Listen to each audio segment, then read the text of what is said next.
What is good, TPA podcast? It's your boy Big Holly. We are back, and today I got a special guest. Go ahead, introduce yourself. Not a special, I'm special. For sure. Oh, okay, nah. What's up, y'all? It's your girl Feets. Some may know me as Tiny, Ebony, whatever, but Ebony. Yeah, that's my real name.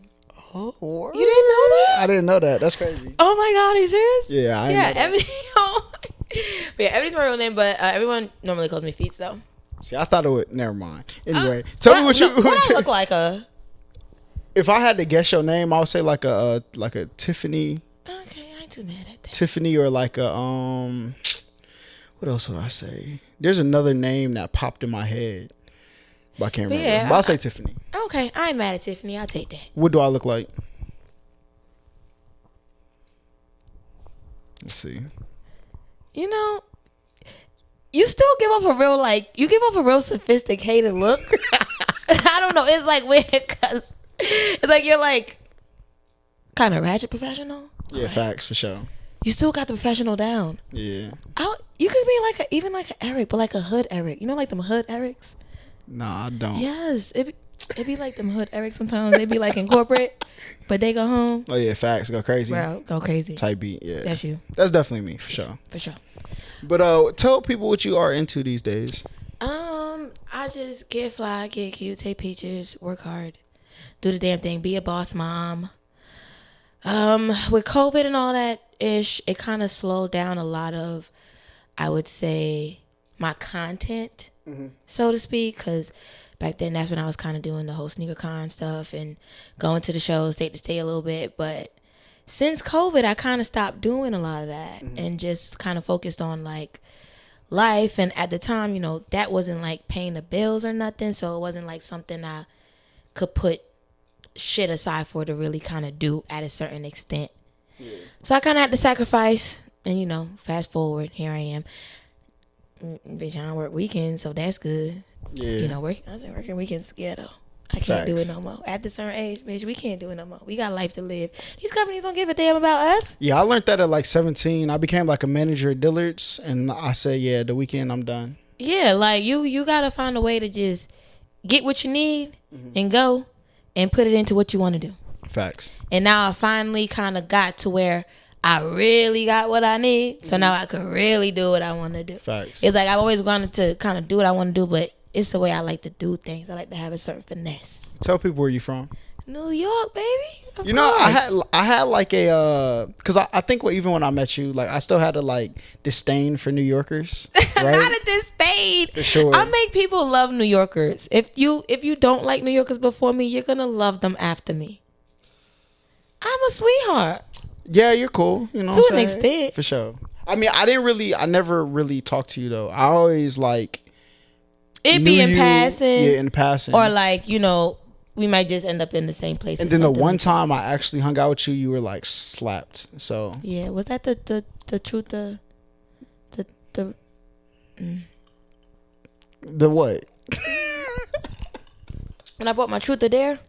Nah, that was when we went to the restaurant, and that's why I didn't go. Sneaker con? No, yeah, remember we went to Iron Age? Oh, okay. That you don't remember? And we got the ice cream shop. Yeah, but see, I didn't go to the ice cream shop with y'all because of how everything was going. I was like, nah, I'm straight. I mean, we was lit though. I mean, it be like that. Facts. I was cool. Copacetic.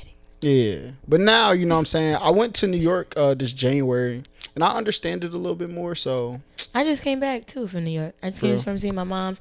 She moved back to Trinidad, so it's just my sister up there, me down here, and she comes back to the States like every now and then. Like right now, she here till like maybe like August, I think, or some shit like that. So and then my sister coming down here. So you know, I mean, New York is New York. It definitely like shapes you a little bit. It definitely, I don't know, I feel like it gives you a certain oomph if you know what to do with it. Not everybody know what to do with the oomph. I think like New York teaches you that people really don't care about you, so you're gonna have to work really hard for people to care about you. Yeah, and when you get to places where they're a little bit more friendly, you like, what the hell? Yeah. Because when I first moved here, when people would stare, I'd be like, okay, what's wrong with you? Everybody saying was hi what? Like, you know me? Like, hi what? Like, what are we talking about? That's why I hated New York. The first time I went, like, I'm used to, like, if you make eye contact, like, coming through a door, how's it going? You know what I'm saying? No, they like wondering what's wrong with you. Yeah, facts. They think you about to line them up. Mad people brushing my shoulder. I'm like, yo, like, what? You gotta move fast. And then too, some people they'll say like, oh, you know, they mentioned it, but they only really been to like the city, stuff like that. That's, you know, Manhattan. Mm-hmm. That's not. What part you from? I was born in Brooklyn, but then I moved to Queens and I was like 14, so I got like the best of both worlds. Why do you think those are like the best two spaces up there? I mean, I don't want to be from the Bronx. Why? The Bronx lit right now. I mean, it's cool, but I don't want to be from the Bronx. Why? Tell me why. Elaborate. Give me some detail. Nah, let me stop. Nah, everywhere from New York is cool because honestly, if you live in the 5 boroughs, you live in the 5 boroughs. Yeah. I mean, besides Staten Island, who wants to live there? Yeah. Shit. I don't think I've ever even been to Staten Island. That's crazy. I'm telling you. But Queens get the money, so you know that's Queens. You know, Brooklyn got its swag. You know, it's nice in Brooklyn. You know, depending on where if you're not from one of them, everybody gonna hate on each other. To be honest, everybody from the Bronx gonna love something about the Bronx, but everybody outside the Bronx gonna have something to say. So like, nobody want to be from the Bronx except niggas from the Bronx. Exactly. Okay, that makes sense. So it's like, you know, I wouldn't say that about Queens, but shit, even places in Queens like Far Rock, they'll say that that's like its own shit, but it's in Queens, just like how Harlem is in Manhattan. They be like, oh nigga, I'm from Harlem. And you be like, oh, Manhattan? Nah, nigga, Harlem. But you be like, all right, nigga, Manhattan though. That's in Manhattan. Yeah. Like Harlem is in Manhattan. I get it. It's you know, it is what it is, but I should have Manhattan. So how did you feel like when the song like came out from Amaretta, like Not Atlanta, right? Like did y'all feel that way in New York about other boroughs? No, I don't feel like it's that deep. Okay. Like, I mean, I feel like if somebody even made a song like that, we were all probably just kind of really laughing, clowning, and just like, it is what it is. It's a song. Yeah. Like, I don't think people would actually really get like upset. Like, some people were really upset over the Amaretta song. Yeah. Like, but to me, I get what she's saying because, well, kind of don't, because they say she not even from Atlanta, but. Oh, that's tough. I don't know. I didn't know that. I ain't from here. I don't know. I don't really got no stake in the game. So I'm just saying, like, if she not from, you know, Atlanta, but then, you know, because I've lived in Decatur and other places. So when people say, oh, at the time when I lived there, I didn't say I lived in Atlanta. I said I lived in Decatur. Yeah. Or whatever, where what the hell my fucking mail said. That's what I said I live. Facts. They be like, oh, how far is that from Atlanta or something? Or how far is that from the city? I'd be like, to be honest, Atlanta's just the city, like literally. Yeah. Like Atlanta is the city, not that big surrounding circle or everywhere outside is Atlanta. Yeah. Just the city is Atlanta. So if I don't live in that inner city, I used to say I live where, you know, wherever it was. I used to live on Fulton Industrial. People ask me where I live. I would say Atlanta because shit, that's what my mail said. And this shit was like 10 minutes. But I mean, hey. I think like growing up here, like I was at the Olympics when it was here. Oh, how was that? I mean, I was too. Oh, damn. So, you know, when the dude came through with the bomb, I was there. You know, some type beat. You know what? You know what I'm saying? Not the bomb. Yeah, you know that? Like somebody let off or tried to let. Did they let it off or tried to let off a bomb at the Olympics in Atlanta? What the hell? No. Yep. I just knew it was here, and then like kind of since then, that's when the floodgates opened and a lot of people started moving here. Well, really, like, and this is the thing that you have to credit black women for, all right? Wherever black women go, that's where the rest of the world goes. Because like Atlanta was built on dudes follow women wherever they go. Women go to PCB for spring break, dudes is there. Yeah. Dudes came to Atlanta for Freaknik. I mean, women came to Atlanta for Freaknik to live their best life and find the ballers. All the other dudes followed after, get their money up to get here. Where the women go, I mean, it's facts. I wouldn't mind following black women where they go either. That's what I do. I've been following black women my whole life. I always wonder like how I got ahead of people. It's because all my homies like stayed in their circle, and I was like with the females, like, what y'all on? I mean, yeah, it got some off the wall ones, but it definitely has same overall. Us black women, you know, we trying to do our damn thing, especially like I just came from SneakerCon yesterday, so just seeing some of my counterparts and me not being, you know, as active, but just seeing them kind of in their element and doing their thing, and me just kind of being there to support and stuff like that was really good to see too at the same time. And, you know, right now I just feel like that's why it's hard for me to sometimes get back in that space, because I feel like I don't want to fight 10 times harder to get half as less than what some other people are getting when we deserve 10 times more. Yeah. You got people up there talking about they got 70 shoes in their collection. They just started at the tip of COVID. What? That's crazy. What?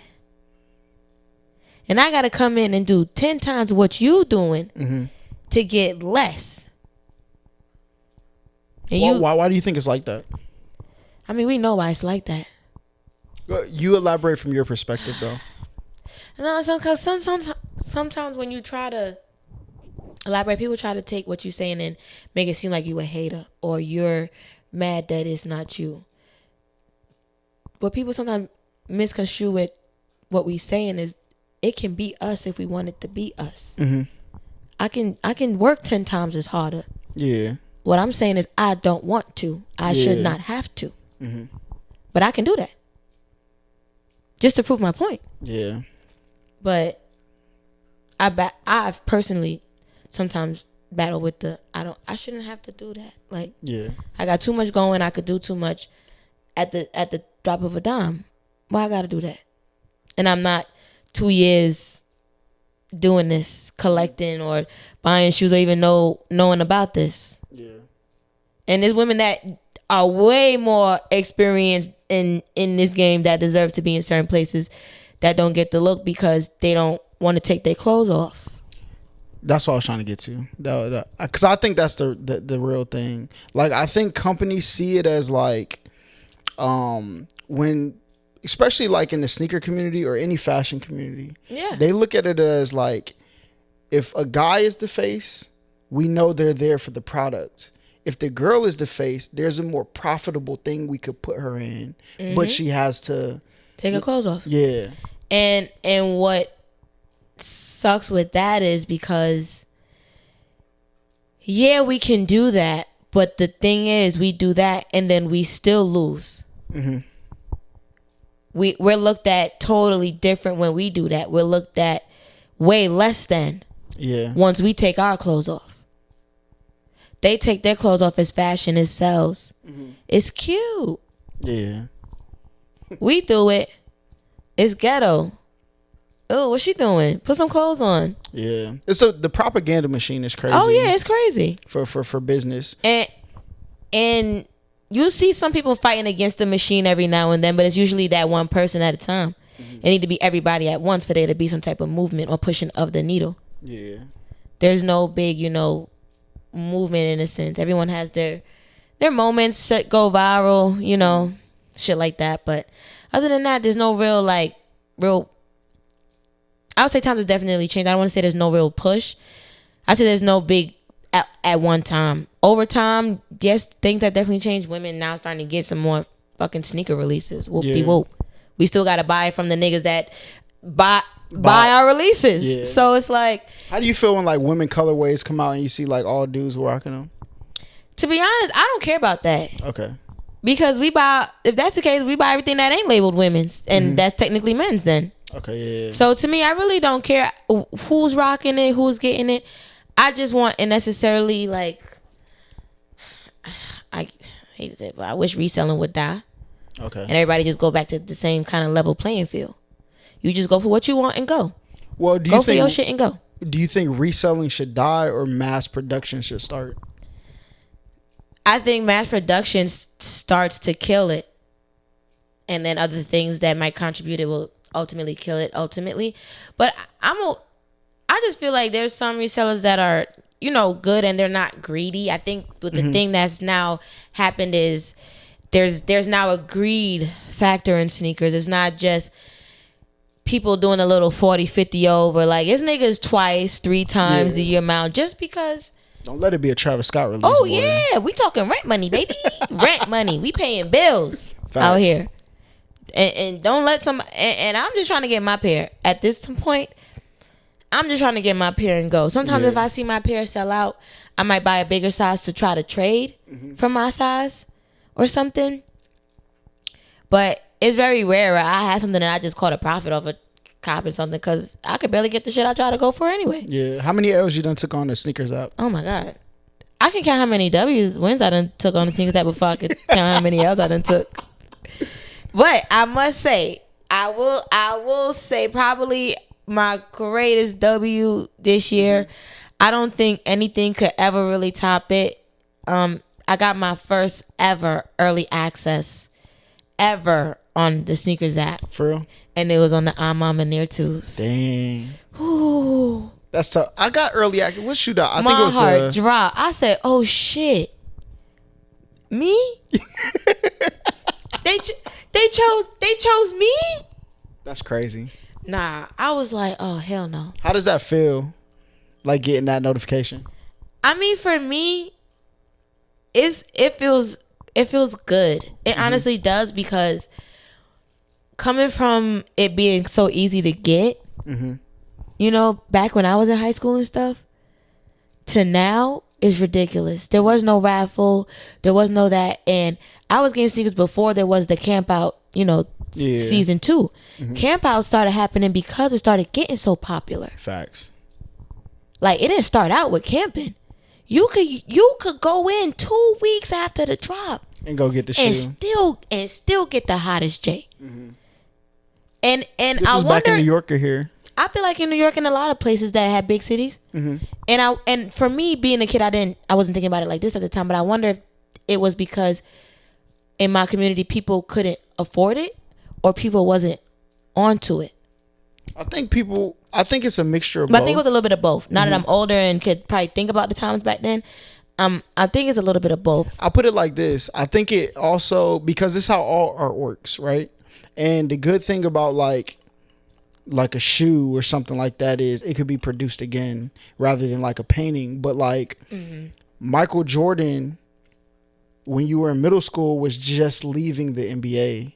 Yeah. The legend of Michael Jordan was still being written as an active player. And once you take that out, then you got people but like people's story starts to overwrite his. Maybe like some people will say like, oh, well, now I think Kobe's the best player. Now I think LeBron's the best player. We're getting youngins that are now like, Jordan, who that? Like, LeBron is it for me. Facts. And, you know, I get that.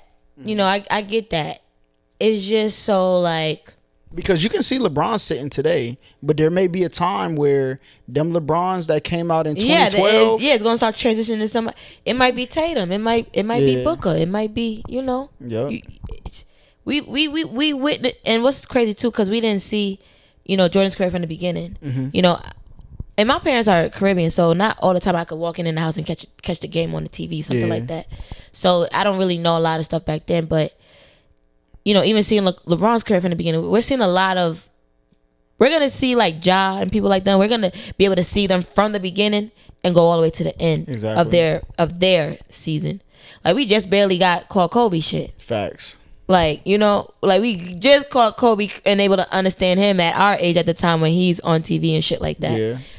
So like where we caught Jordan at the end, we seeing Kobe, we got LeBron, you know, we're seeing John, all these people. It's gonna be, you know, it's gonna be different levels. So I get it, but it's so different now to fucking get some shoes. A raffle, early access, 15 minutes. I remember we had to go on 23isback.com to see what was coming out. That's crazy. I don't even know what that website is. Oh my God. You never heard of 23isback.com? No. Okay, so it was this website before.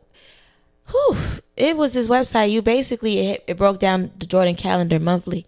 It was no like, you know, these sneakerheads and everybody dropping shoes and releases months. Like, you would get pictures and stuff, but if it was on 23 is back, it was coming out. It's coming. Yeah. It's confirmed. Ain't no ifs, ands. Facts. You better get your money up. People used to plan like, my report card coming around this time, these sneakers is getting ready to drop. This is what I want. Parents had to plan because we was able to see the calendar to a certain extent. But now, people be doing mock-ups. Rumor has it this is coming. This is what we think it's gonna look like. Yeah. And then with this whole Zendaya shit that just happened, people going down for a shoe that was a fucking mock-up. What was Zendaya thing? The whole lawsuit thing, and the whole sneaker Ponzi scheme. Like, this dude did this whole Zendaya. Yeah, what I said? Zendaya, the actress. No, not Zendaya. It's this guy, Zendaya Kicks. Is he? I said I don't know. You gotta inform me. I'm about to say you almost had me tripping for a second. I thought I was bugging. No, go ahead. He I don't know the whole, like, shebang. But long story short, he basically had this whole kind of like Ponzi scheme a little bit with shoes, and it got a little bit too out of hand. You taking money from orders that you can't fulfill, basically. Yeah. And then it came to a head. He taking $1 million orders and shit. Nigga filed bankruptcy. Then it just snowballed. But niggas didn't see it coming because they just, I don't know who happened to Google him one day and just saw that he filed bankruptcy. But that's crazy. It was a bad day for him when somebody did that, I guess, and it hit the net. And well, I would say Beyonce internet. They be on their wilding on Facts. Beyonce internet. I don't know what's wrong with the people. Beyonce just looking at y'all all crazy. Facts. Man, listen. You know, it's funny. Like, they say like Beyonce really be. I think like after the Chris Rock Will Smith thing, I think like Beyonce dropped a picture the next day, and it was like, look how Beyonce just pop out, take all the backlash. But I think people be joking. Maybe she dropped pictures all the time. I don't know. But. Well, she doesn't drop pictures a lot, Oh, but I don't remember her dropping anything at that time because usually anything she does, it's time stand still. Yeah. So I didn't remember anything stopping time around the Chris Rock thing. Like that shit stopped time itself. Bruh, facts. That shit was a time stopper for like 2 days. Yeah. I still can't believe that shit happened. I feel like that shit was like a skit. Like that was. It gotta be, bruh. Like nothing happens by accident. Like who signs up for that? How much you gotta get paid for that? How much if that shit was planned, give me a number. How much Chris Rock got paid for that, and how much you got to get paid for that? But you gotta think, like, he may not get paid for that. Oh no, baby, like, baby. No, but look, this is how you get paid though. No, look, his tour sold out the next day. I don't give a fuck. It was selling out without me getting fucking slapped. Yeah, but baby, it was selling out without me getting slapped. Facts. Okay, he acting in real life. You know what I'm saying? Bitch, ain't no acting. I don't. Ain't enough acting in the world because perception is everything. I used to believe that. I think, and this is what scares people from the industry, right? Is you live like this reality, then there's like this pocket when you're about to make it, and you believe perception is reality. But once you make it past that, you realize like it's really just. And I learned this going to New York. Because like you get in this bubble. I didn't say perception is reality. Go ahead. Because for me it's not. But perception is everything. It's not. What you can get people to perceive, not necessarily what you perceive. Okay. But also vice versa. It's not necessarily for me. I don't think it's always the reality. And you're right. But it is everything if you can get people to perceive certain things just based on what you do. Because at the end of the day, you know what you doing. Exactly. But what I've learned is perception is good, but the people who you need around you will not be fooled by the perception, and they'll take the time to understand. They won't let the perception stop them from finding out who you really are. And those are the people who should be really around you. But those won't be the people you're trying to perceive either. What you mean? That's not true. If I'm trying to persuade someone or, or even just get someone to think something, it's not usually my circle.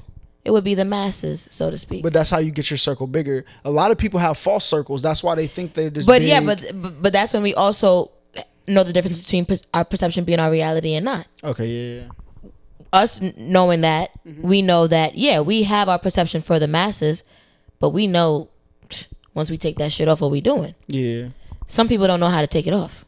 Exactly. Because they're addicted to that circle, though. Yeah, and they only know that because they have nothing outside of that either. Exactly. And they haven't learned how to be themselves outside of it. Some people have, themselves and they're good, and then they get into it, they lose themselves. And they have no way of getting out of it or finding their way back.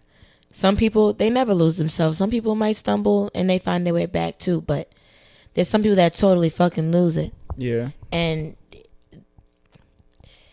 you just gotta know the type of people when you kind of come across them. I try to be careful with who I spend my energy on and my time on. Bro, what? Because especially in today's time, like 5 minutes is too much. Mm-hmm. Like people is too much sometimes. People making money by the minute now. Yep. Like 5 minutes with you could cost me money somewhere else. Mm-hmm. So it's like you gotta be real choosy. And then too, people, I feel like now with social media, people are just so like everything is the look. Mm-hmm. How you make me look, how we look, how this looks together. Does this look good together? Everything boils down to some type of look. Surface. Yeah, and to me, that's what I said. Like when I started my channel, everyone that was watching YouTube at the time that was telling me to start my YouTube, their thing to me was starting it was, it's just you being you. All you doing is adding the camera. Yeah. And then when I realized that goes for me, it don't go for a lot of other fuckers who's doing That's this. what I learned too. And to me, that was shocking a little bit. They feel like they have to pretend. I got to put on a persona. Yeah, it was like they had to really put the mask on. And then you're talking to some of them after, and it's like, boy, this ain't even you. And they be hurt. And you could tell, like, if you was real with people, you wouldn't be in this lonely position. You can't find the people you need in life because you walk through life pretending. Right. And then you wonder why when you cut the camera off, it's just you in that room. Yep. You ain't got nobody to go out with, nobody to call on the weekend. Can I get Roger on here? Yeah, go ahead. Okay, I say nobody sucking your dick, nothing. You just home dry as fuck. You ain't did shit. You ain't got your dick sucked in weeks. What you doing? I mean, I don't think that's a priority for a lot of people. I mean, I guess if you got money in your pocket, but some people doing it for free and still ain't getting their dick sucked. Yeah, listen, like you said, you got to protect your energy. Cause you can get your dick sucked and protect your energy. Okay, listen, let me tell you something. All right, any woman who is talented in these arts, okay, they know if you can perfect that craft of sucking dick. Yes, you can control whoever you giving that. If you a strong-minded man. It don't matter how. Like, listen, the amount of vulnerability. I ain't gonna lie, yeah, because once, yeah. There's some people out here. Once y'all knees get to shaking and the toes get to curling, okay, yeah, we got a little power in that moment. So that's why me personally, y'all be ready to talk about having babies and shit. See, and ready to nut and all kind of goofy shit. I'm good on that with the wrong people. So that's why I just be chilling. But you can still, again, get your dick sucked and not do all that. Or just when she do what she do, you just can't help it. You just can't hold that part back. If that's the case. No. Listen, I'm a good person, bro. I'm gonna be like I'm a like. What you mean you a good person? Sometimes she okay. Sometimes she okay with just getting a nut and, you know. Listen. That's true. But there takes a level of communication to know. And I'm not guessing. Because guessing will get you. So what, you having that communication a lot of the times, and girls are saying, no, I don't want to just be a one-hitter quitter. I want to love you. Hold on, what you mean? I mean, I'm saying when you've posed the question. To me, there's ways to pose the question without necessarily saying like that. But to me, I feel like you kind of know your situation, kind of how things brew. I've had situationships, and it's literally been, I'll call you when I need you. You might call me when you need me. If we're available, we might link up. Yeah. That's cool. Yeah, I see no problem in that. There's no problem. But for me, I'm a very reciprocating energy type of person. Right? Y'all be wanting to do that and then want to fucking go on dates, eat booty from the back, do all kind of other shit on top of doing that. That and like the sexual experience, I don't want 50% sexual experience. And what that also leads to is like a lot of niggas out here, they're not good, bro. The girls I've seen the Yelp reviews, all right? So like a lot of niggas think they just could just pump and go and just it don't work like that. When people come to hear, it's like, this never happened before. You an intimate fuck? Yes. Like, that's why I don't want to like. Yeah, I would say. That's why I can't do that. And that's another reason why sometimes too, for me, I have to, a lot of times when I'm single, I have to double back instead of catching bodies. Yeah. I'd rather just fuck. I gotta call this name. Like I'd rather go back on some old work than create a whole new body. Yeah. Because one, being women, you want to be just a little bit more. For me, I just want to be a little bit more classy. Just try to not be so loose with certain shit. Okay. So I instead of just tasting something new every trip, I might double back on something. Yeah. And because I know what it's hitting for, I know I'm gonna get what I need. I know, but that be tricky because I am a very intimate and passionate fuck. Like I'm very. And a lot of people are surface, so like, yeah, there's a lot, and girls could play like, listen, let's stop the cap. A lot of it's girls hard is to not detach. good. Sometimes we'll talk that shit, and we'll go home and literally have to like mentally like detach. Like we have to get ourselves out of what the fuck we just experienced, because we know what we experienced. We want to experience it, but we also know the reality of it, and we're accepting of it. But we also know there's a way to process that. And we do that when we alone and after we done left you as the guy. Yeah. Some women, they don't. And then they get caught up. They fall in love. I want to be with you. But it takes a lot to sometimes just have a situationship with someone, or just... There's a level of communication and that just people don't have. Y'all doing y'all, but y'all doing what the fuck y'all want to do outside of the time when y'all with each other. But see, on the thing, if I find... And this is why I don't understand. You just got to have a level of respect. Exactly. At the same time. I think like if I found somebody who was like, this is what we're doing, you know what I'm saying? I'm not sleeping with no, because what's the point? Like I'm straight, bro, because there's a certain level of quality that I know is gonna be here. A lot of dudes, like, they be getting what they can get. Like a lot of dudes be smashing girls because y'all be getting what y'all smash what y'all could get. Like I feel like I say because I feel like, and men do a lot of the choosing, so it's like women kind of get chosen. People we entertain, indulge in, is someone that chose us in a sense, that we've reciprocated the energy, or we might have seen them across the room, or whatever the case is, however y'all meet, whatever the case is. Not usually men do the choosing in a sense, and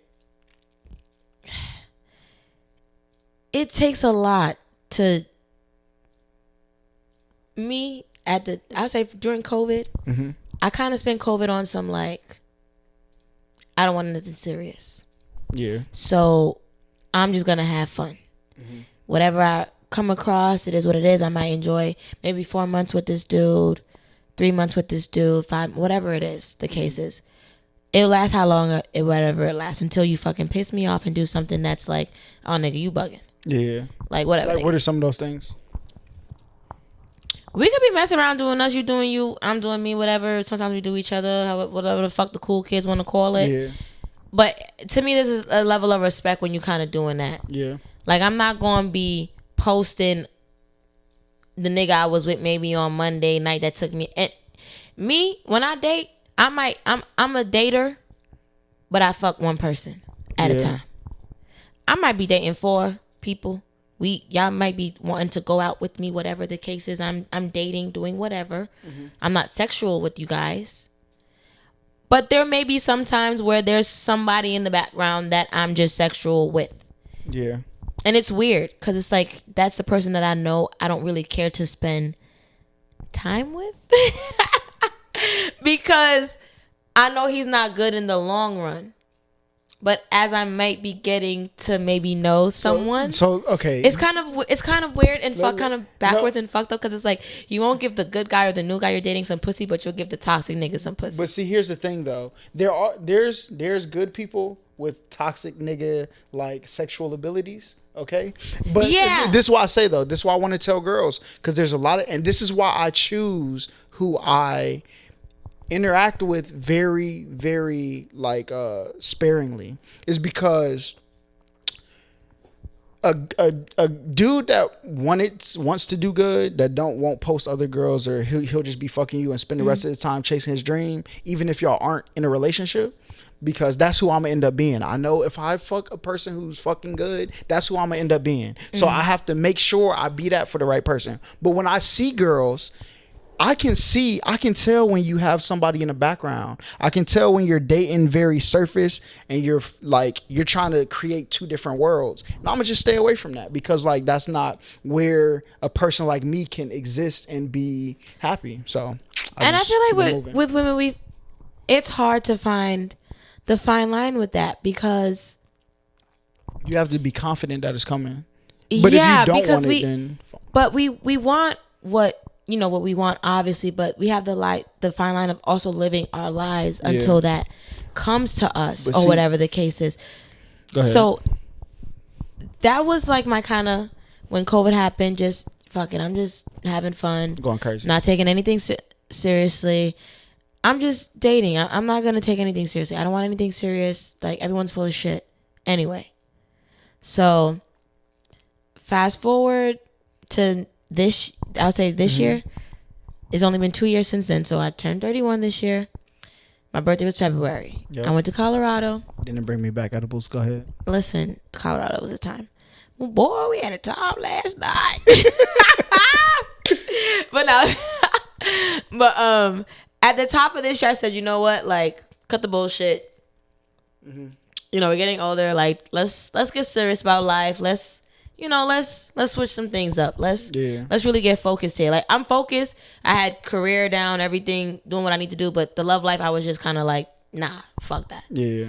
But I just say, you know what? Everything else is going so good. You've got the plan. You're doing everything you want to do. Let's reassess the love life, and let's just cut everybody. So I cut everyone. New Year's, like, you have not made it to the finals. Facts. It's over. Like, whatever we had, link. It's Goodbye. over. You are the weakest link. Goodbye. Facts. Yeah, straight like that. And just said, you know what? I'm only gonna give quality and consistency my time and effort. And then fast forward a little bit, came across some quality and consistency, and I'm sorting through that now. And I'm, as Kourtney Kardashian would say, my vibe right now is just living life. And that's just what we doing right now. That's what's up. But it took a while to kind of get there, I'm not gonna lie. It wasn't easy. And then I'm like a real true lover at heart. That's why I feel like at times I have to be how I am, because everybody cannot get my goodness. I like to tend to mines. Yeah. Because mines tends to me. So it's like, I love tending to him, because it comes back tenfold. Yeah. That's what's up. See, it's different if you just, I've done it where I might not have done it to the extent I do it for him, but I'm gonna give it a little taste just so you can see I could do it, and just to see what you would do with it. And once I see that you not really, I'll go about my business. Facts. I ain't got time to waste. That's how I be. Cause for me, I feel like the one for me, once you come across me and like you got me, I ain't gonna slip. Like you gonna know, oh shit, hold on. That's why I be telling my homies, like, bro, like you gotta wait for that person. Yeah. Cause I feel like there is that for everybody, no matter how long it takes. There's gonna be that person that comes across you, and you're gonna come across them, and it's gonna be a mutual thirst. It's gonna be a, damn, I gotta have you as bad as you want me, and I'm willing to risk it to see. Yeah. A lot of the times, people not willing to risk. People willing to get their toe wet.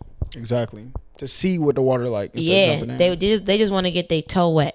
But when you dating, but you gotta be, the reason you gotta be careful with that is because when somebody been out in the sun too long, they're not gonna care. They're gonna jump straight in the water. As soon as that need is met, they're gonna be fine with getting back out and going seeing if they can find the water that they look for. It's so tricky nowadays. I feel like it was so easier back when I was in fucking high school.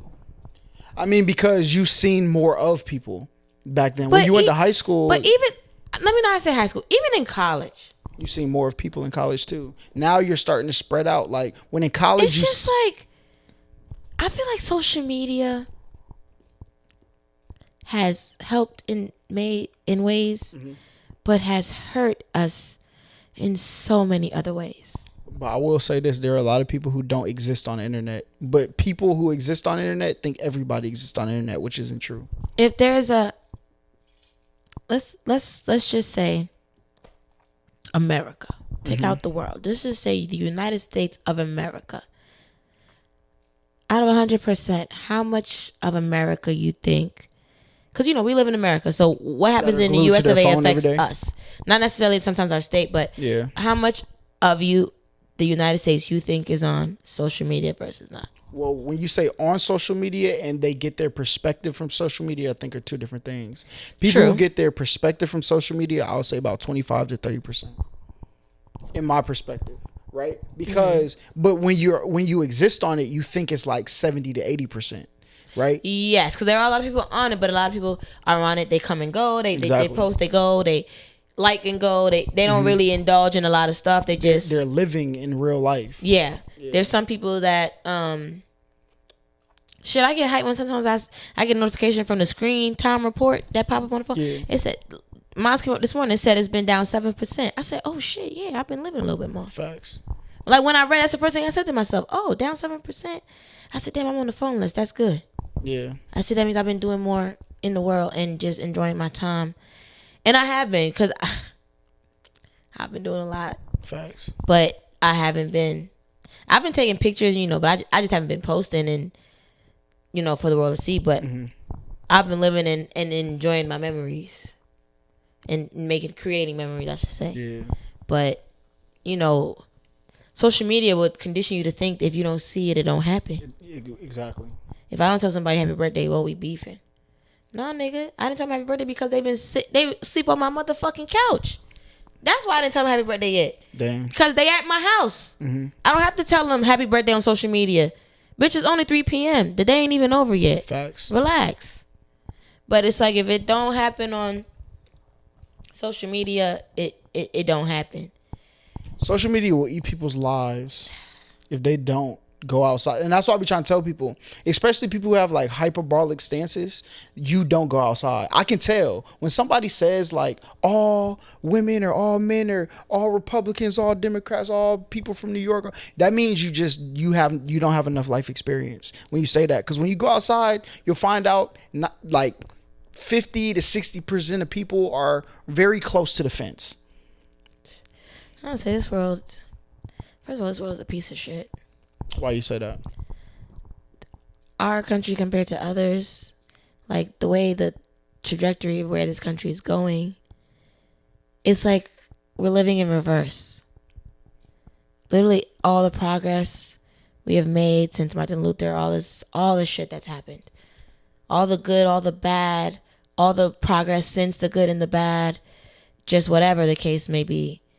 It's like literally we're watching certain things unfold in our eyes in 2022. Like even this Roe versus Wade shit, it's like, what?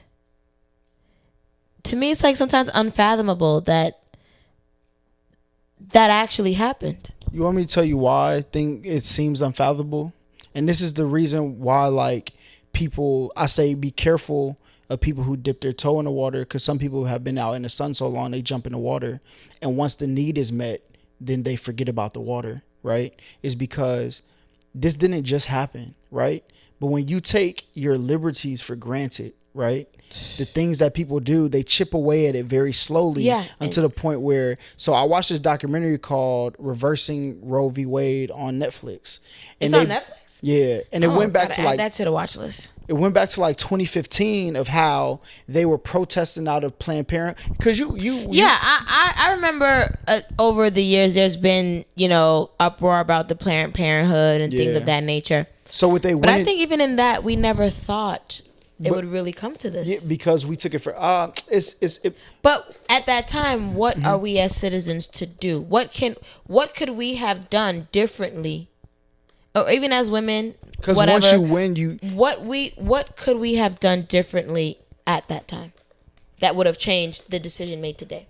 I think like once you win something, you have to that's why like after the civil rights movement, we have to keep progressing forward. You can't take away efforts that you got. You can't get to the finish. There is no finish line in life because new generations are still coming. So you have to continue the progress. I don't know exactly what the proper steps would have been, but what I do know is there were people who went out there. They convinced people of their city to defund certain Planned Parenthoods. They banned certain doctors from coming there. Now people are having to leave the state. And now when 2 years from then, when they go and they vote on local elections, they're able to put somebody in there because now they've convinced everybody. So you have to keep... I will agree with you there. Mm-hmm. I feel like there is a lot of hate that doesn't get combated until there is something drastic that happens due to the effort of the hate. Mm-hmm. There isn't enough fight while the hate is going on. Yeah. And then when the hate wins, or they catch a win in the war, or they win one of the battles during the war, mm-hmm. because there isn't enough positivity combating that and againstness of it in a sense. Yeah. Combating that hate. There is a lot of energy that people put into being hateful. Yeah. And that same energy does not go into being positive until something happens. That's why they say don't take grace for granted and things like that. Everything done in the dark will come to light. So this was it coming to light, but light will always... How many more years you think it takes to... Can they reverse the reverse? Or does there need to be a new case or a trial on the whole thing? Or what happens now? How does that even fucking work? I think what is going to happen is there's this thing called like a pendulum swing. Like... the government is going to swing back in favor of making it freely or making it a civil liberty to have the right to abortion. And next time it comes around, it'll be a more solid thing, like that will be harder for people to repeal. I think also to what we as Black people need to realize, mm-hmm. we need to open our fucking eyes. Because a lot of the times, it's a snowball effect. Yep. The snowball is starting. Mm-hmm. The snowball is starting now.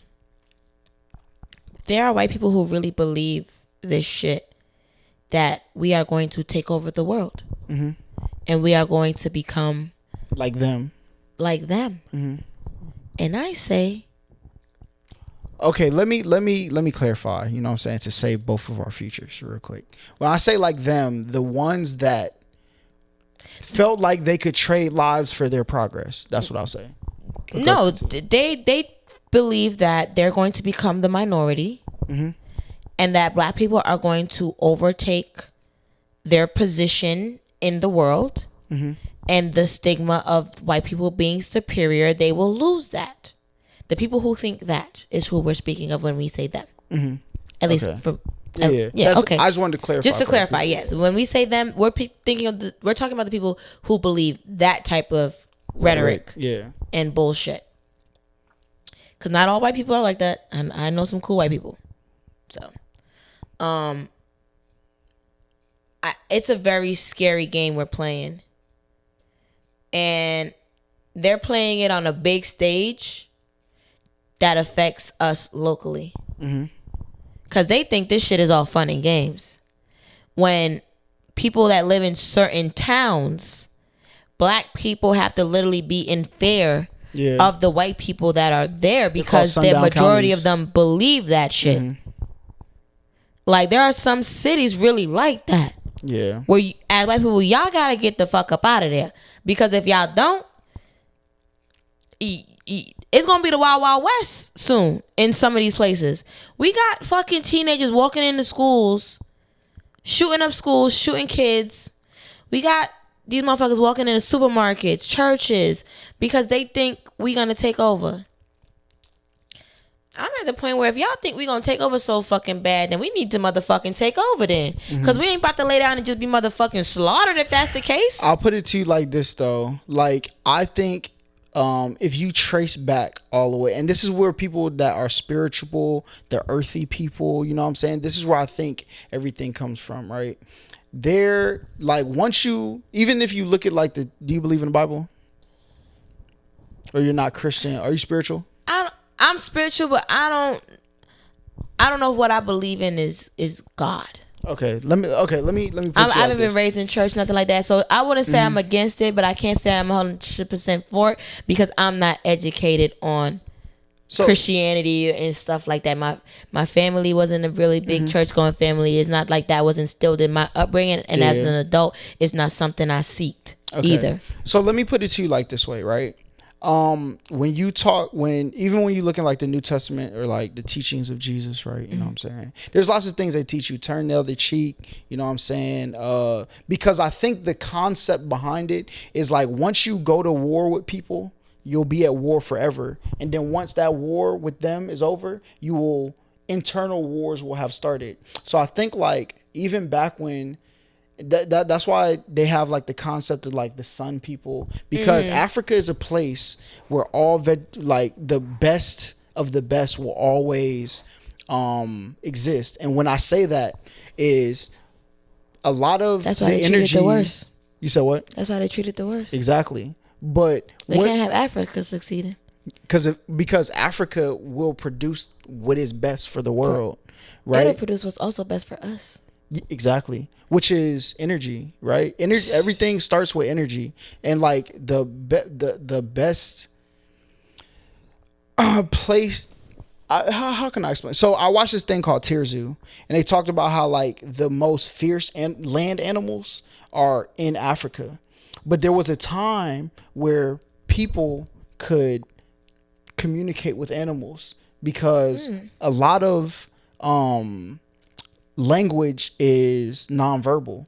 So people were able to feel the energy of like that's why when you see Wakanda, when you see like these African movies where they're riding rhinos and stuff, that was possible at a point. But what happens is everything is in the eyes. Exactly. It's like you look certain animals in the eyes and it's like they can feel your soul. Exactly. And they know whether you have good or bad intent. And they can feel your energy. And I think us as humans, we forget that we are just like them. Yeah. We are just a different kind of animal. Exactly. We are the animal that rules the world. But I don't think we're the most superior animal.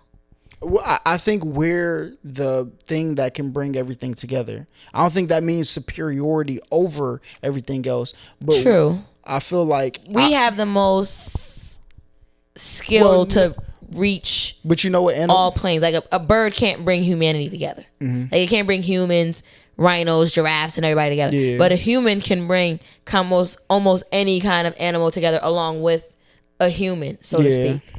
So we would kind of lead the communication chain, in this, so to speak. But it's like I feel like on so many other levels.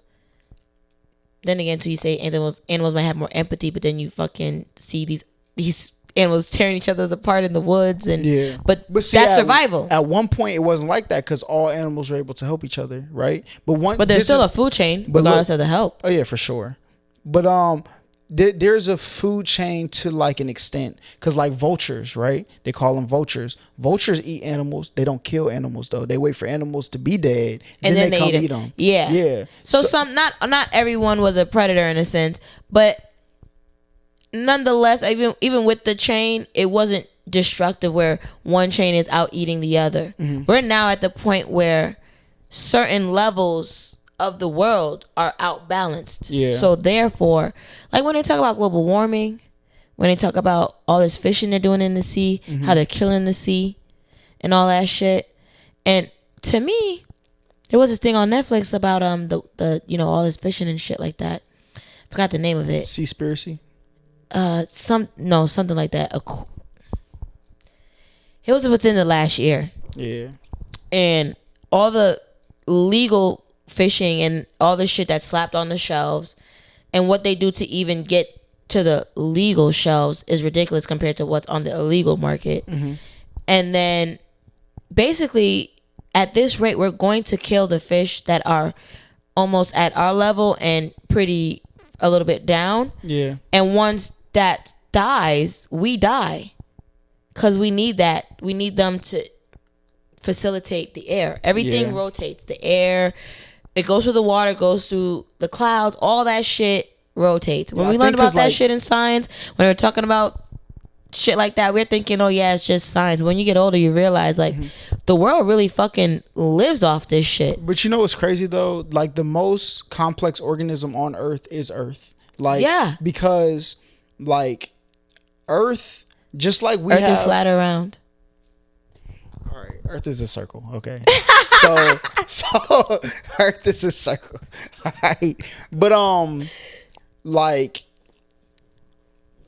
if we keep destroying the Earth will produce viruses, COVID, you know what I'm saying, all this stuff. Like Earth, when people say human, these things exist on Earth already. Like a lot of I thought we spark it. You want to know how? Because the ice caps, right? They still have, as after the dinosaurs and stuff, they had the ice age, they right? They say dinosaurs wasn't real. Listen. So after the ice age, right?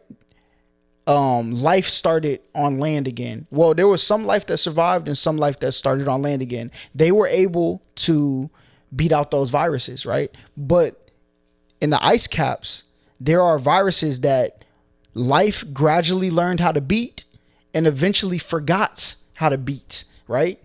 But when you go melt the ice caps and those viruses get back into the water, they're going to make their way to us and we're going to die because we don't have the immunity to beat it no more. Just like how you asked, like, how did this happen about like Roe v. Wade?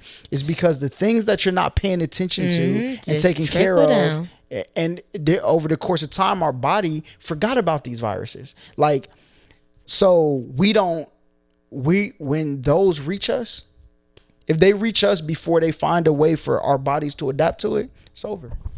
That's crazy. I want like a timeline of life. I feel like there's so much.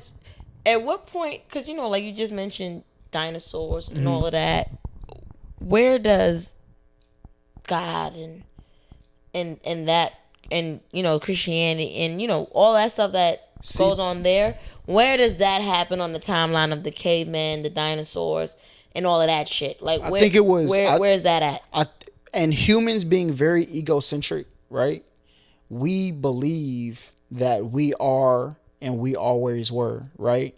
But like even the concept of the Bible, I learned from Tirzu, there was a dinosaur that started to stand upright just like humans, right? It's because its level of intelligence grew. And the reason things that eat vegetation grow is because the same way our brains are wired, fungus is wired underground. It keeps all the information of everything that's ever happened on Earth. So things that eat natural vegetation on Earth, right, develop a level of intelligence to progress society. That's how people's evolution came. There was a point in time where like the monkeys started to eat the fungus and their brains accelerated at a pace, but eventually they got to a level of intelligence to build a society.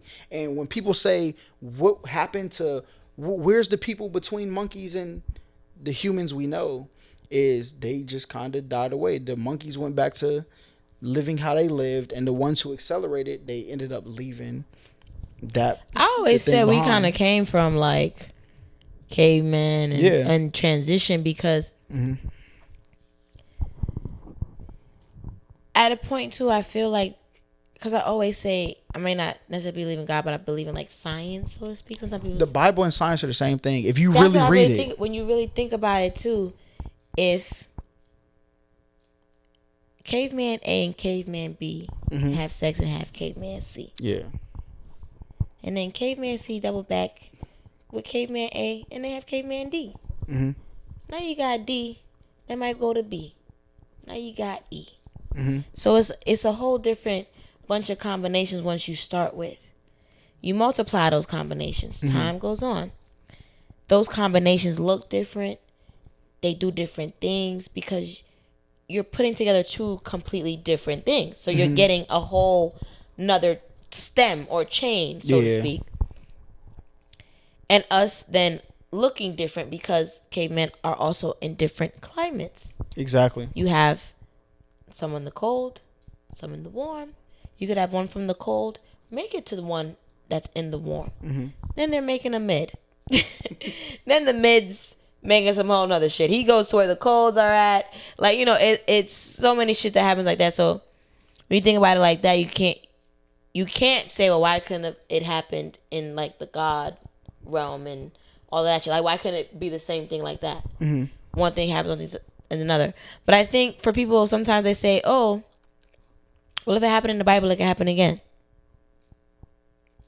So they're waiting for well, let's see the pregnant women who never had sex. Let's see that. To believe, in a sense. But you're waiting on something that's we're probably never going to fucking see. And even like the Bible is written from like a perspective. And right? to me, I feel like too, that's not concrete. But even when you take like Mary, right? What do you say to people who say the Bible's a fable? It is a piece of art. It's a book of concepts told in stories. So to say it's a fable, they use real characters, right? Real people. How do we know they're real? Even if whatever you believe, it is true. They're real. But the concept still, this is the thing that people don't understand, whether you believe it or you don't believe it, the concept remains the same, right? People, and that's how the government moves forward. They make you believe that there's the right and the left. But the fact still remains, this is America. Everything that's happening to you, America did to you. Not the Democrats, not the Republicans. We choose the this. concept of what America was founded on is the reason why the things happen the way they do. So in the Bible, whether you believe it's a real story or you believe it's a fake story, but that's why they say if you seek understanding in the Bible, the concept still remains. We can all coexist with each other if we search for understanding, because at the end of the day, that's why they say you'll never understand God, right? Because you will have to understand everybody around you to understand why it works this way, right? So you say you're spiritual or you believe in God?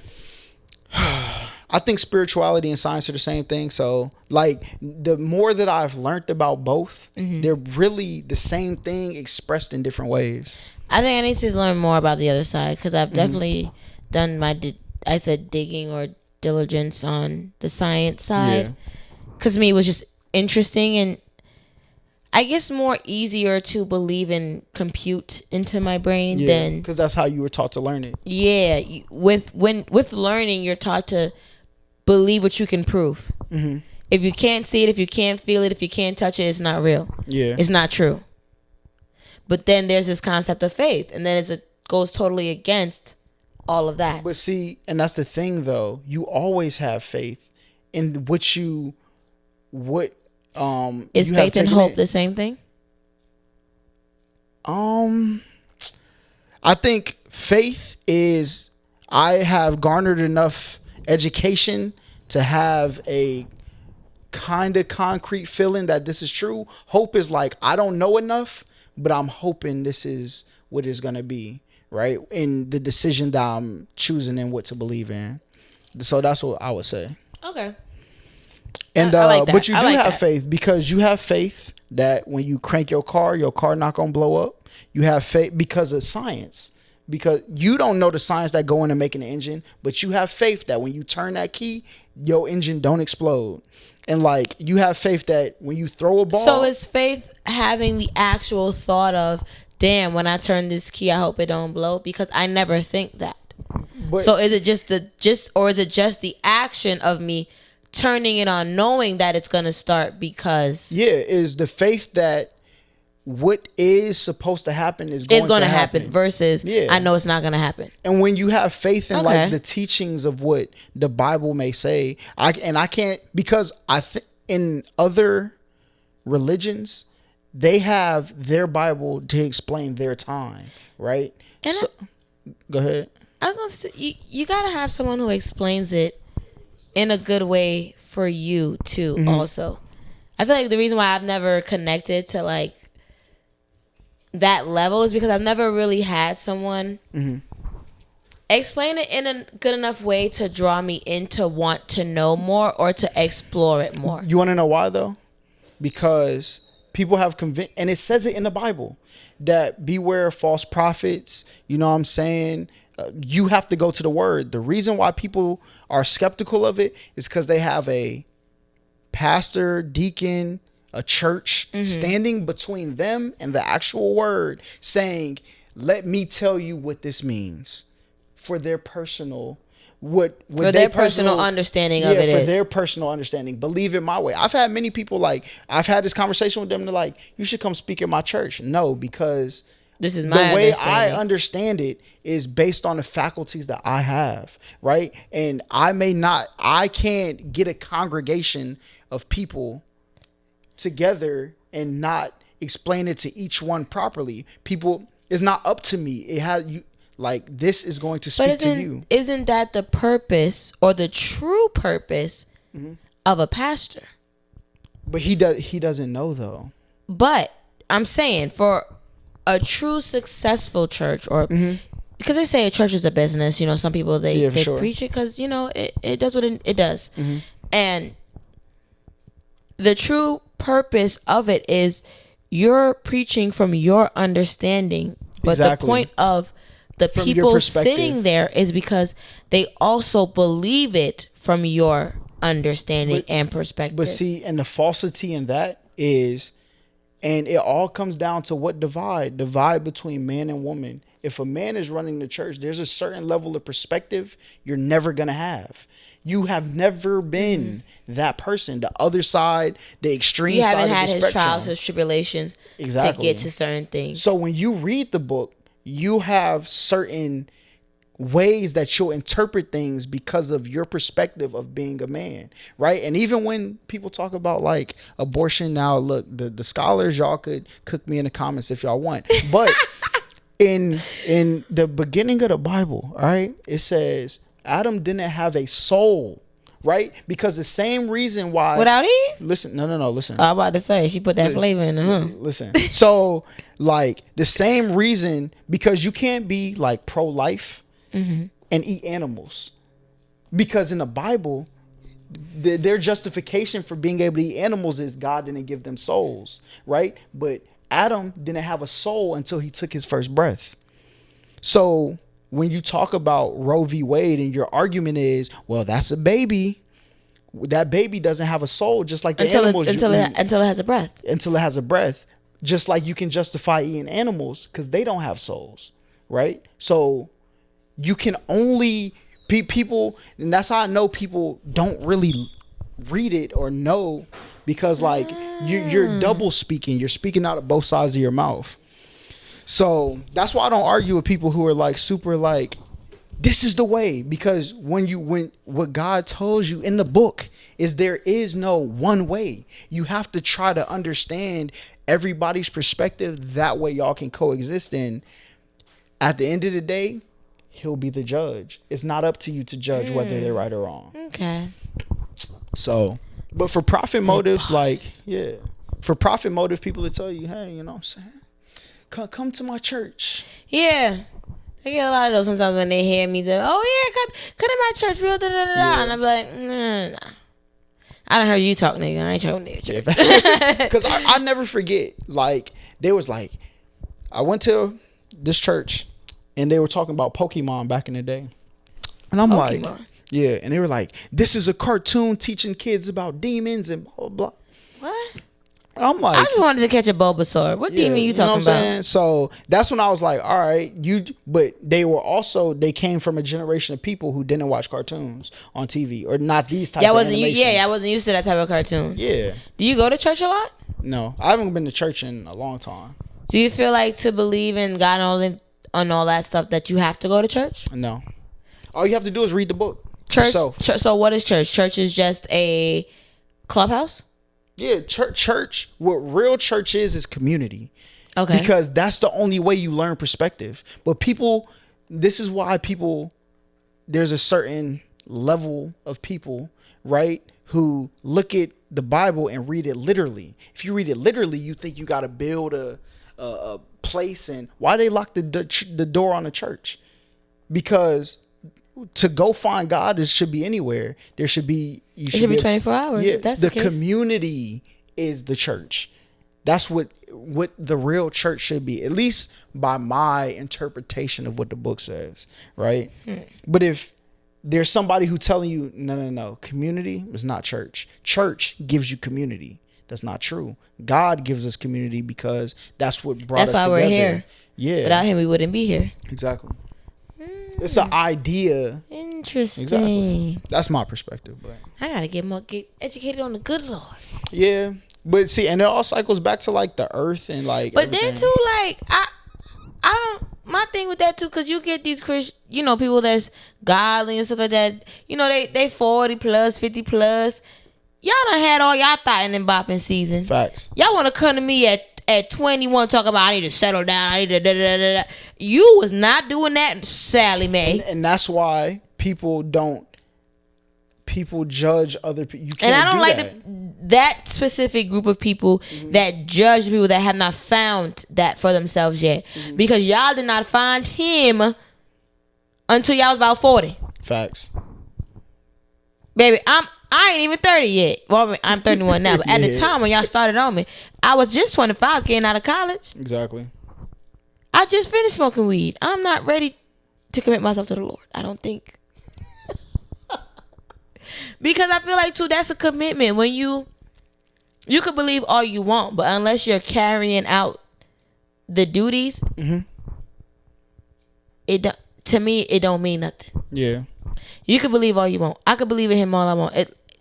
Let's say whatever it is, everything's in its truest form. God, whatever it is, that I believe God to the day I die in its truest form and everything is. If I'm not following his rule of thumb, so to speak, me believing means nothing without the action.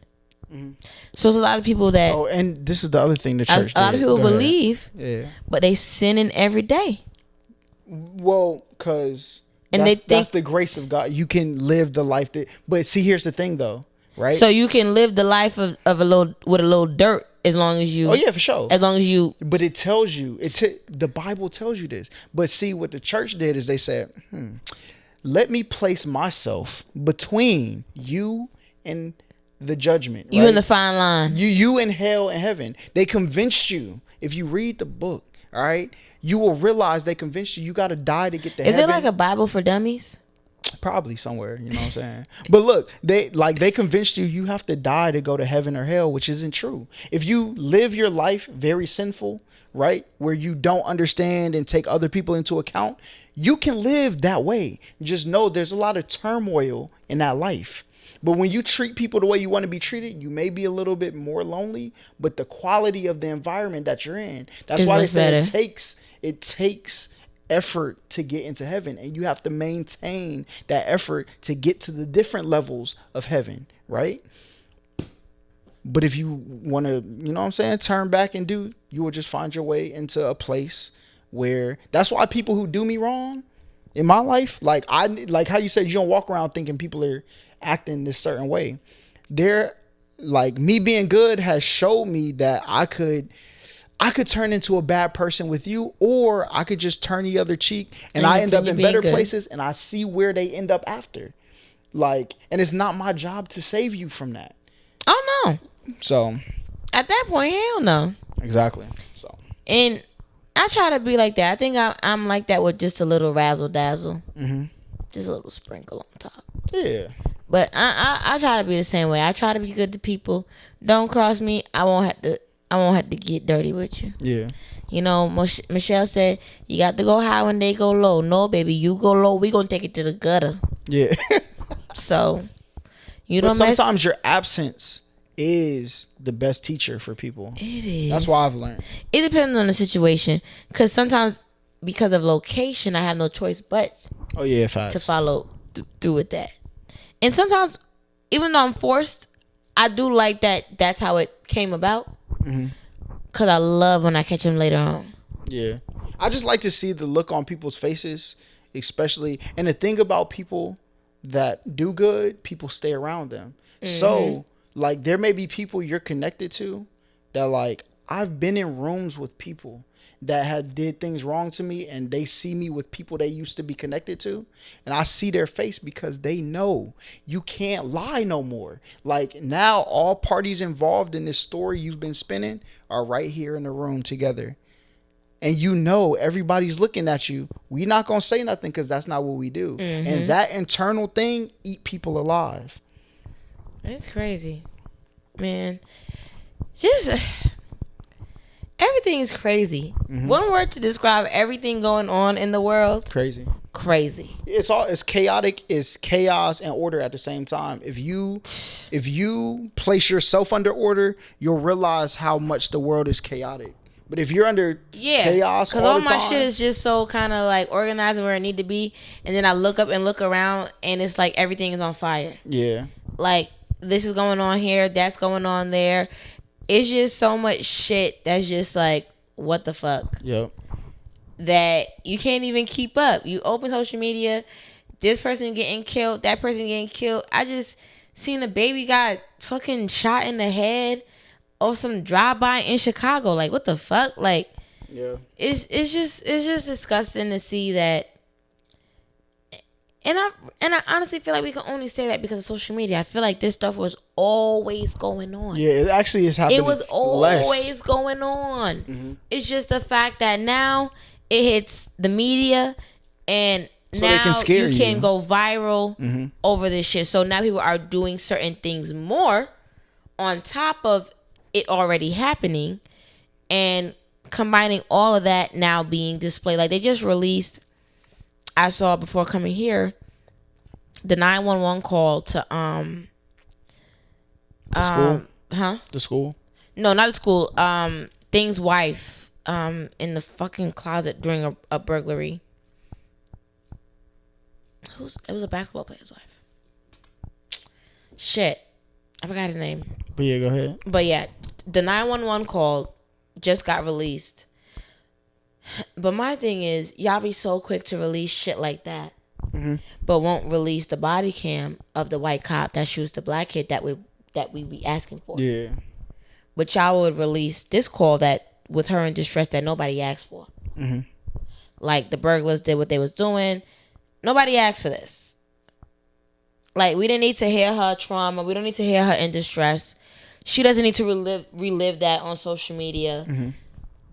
What was the point of releasing it? And even if you released it, why was that even announced? Yeah. But when we want the body cam or the 911 call or whoever of them the white cops shooting the black kids, we can't get that.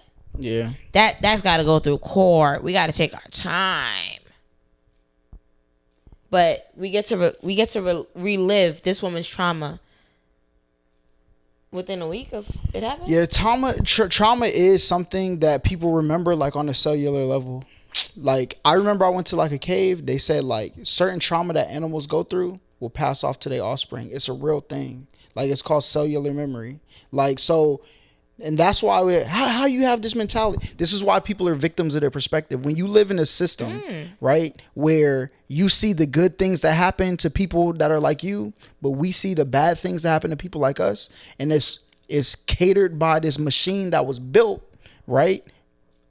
That was built by the upper class at a certain time. Because I don't know if you remember Twitter, when it used to auto crop, like before they made the uncropped pictures, it used to auto crop. Then if there was a black face and a white face, it'll auto crop to the white face. Not because Twitter's racist, because the scientists that were building the algorithm. The scientists that built it used their peers to make the programming, and there wasn't enough black faces for the algorithm to realize that was even a face. Right? So people are programmed this way. So when you say, why do you feel like the world is happening to you? You could do anything you want. It's because the media that people like, like, I remember you have to watch How You See Us or how Where We Are Now or something. It's on Netflix. And he said they had a movie back in the day where this guy, he was in blackface, and there was a white woman, and she rather jump to her death off of a mountain rather than be touched by a slave. What does that do to people growing up living the media, right? That person is looking like, these people don't even want to be around me. So when you get around them, they feel like dang, like they're just ignoring me. I'm not part of their community. But the media has trained them to think that people that look like you don't even, so they just mind their business. That's why they say black people mind their business. Yeah, and a lot of this shit too is like, it's selective. Mm-hmm.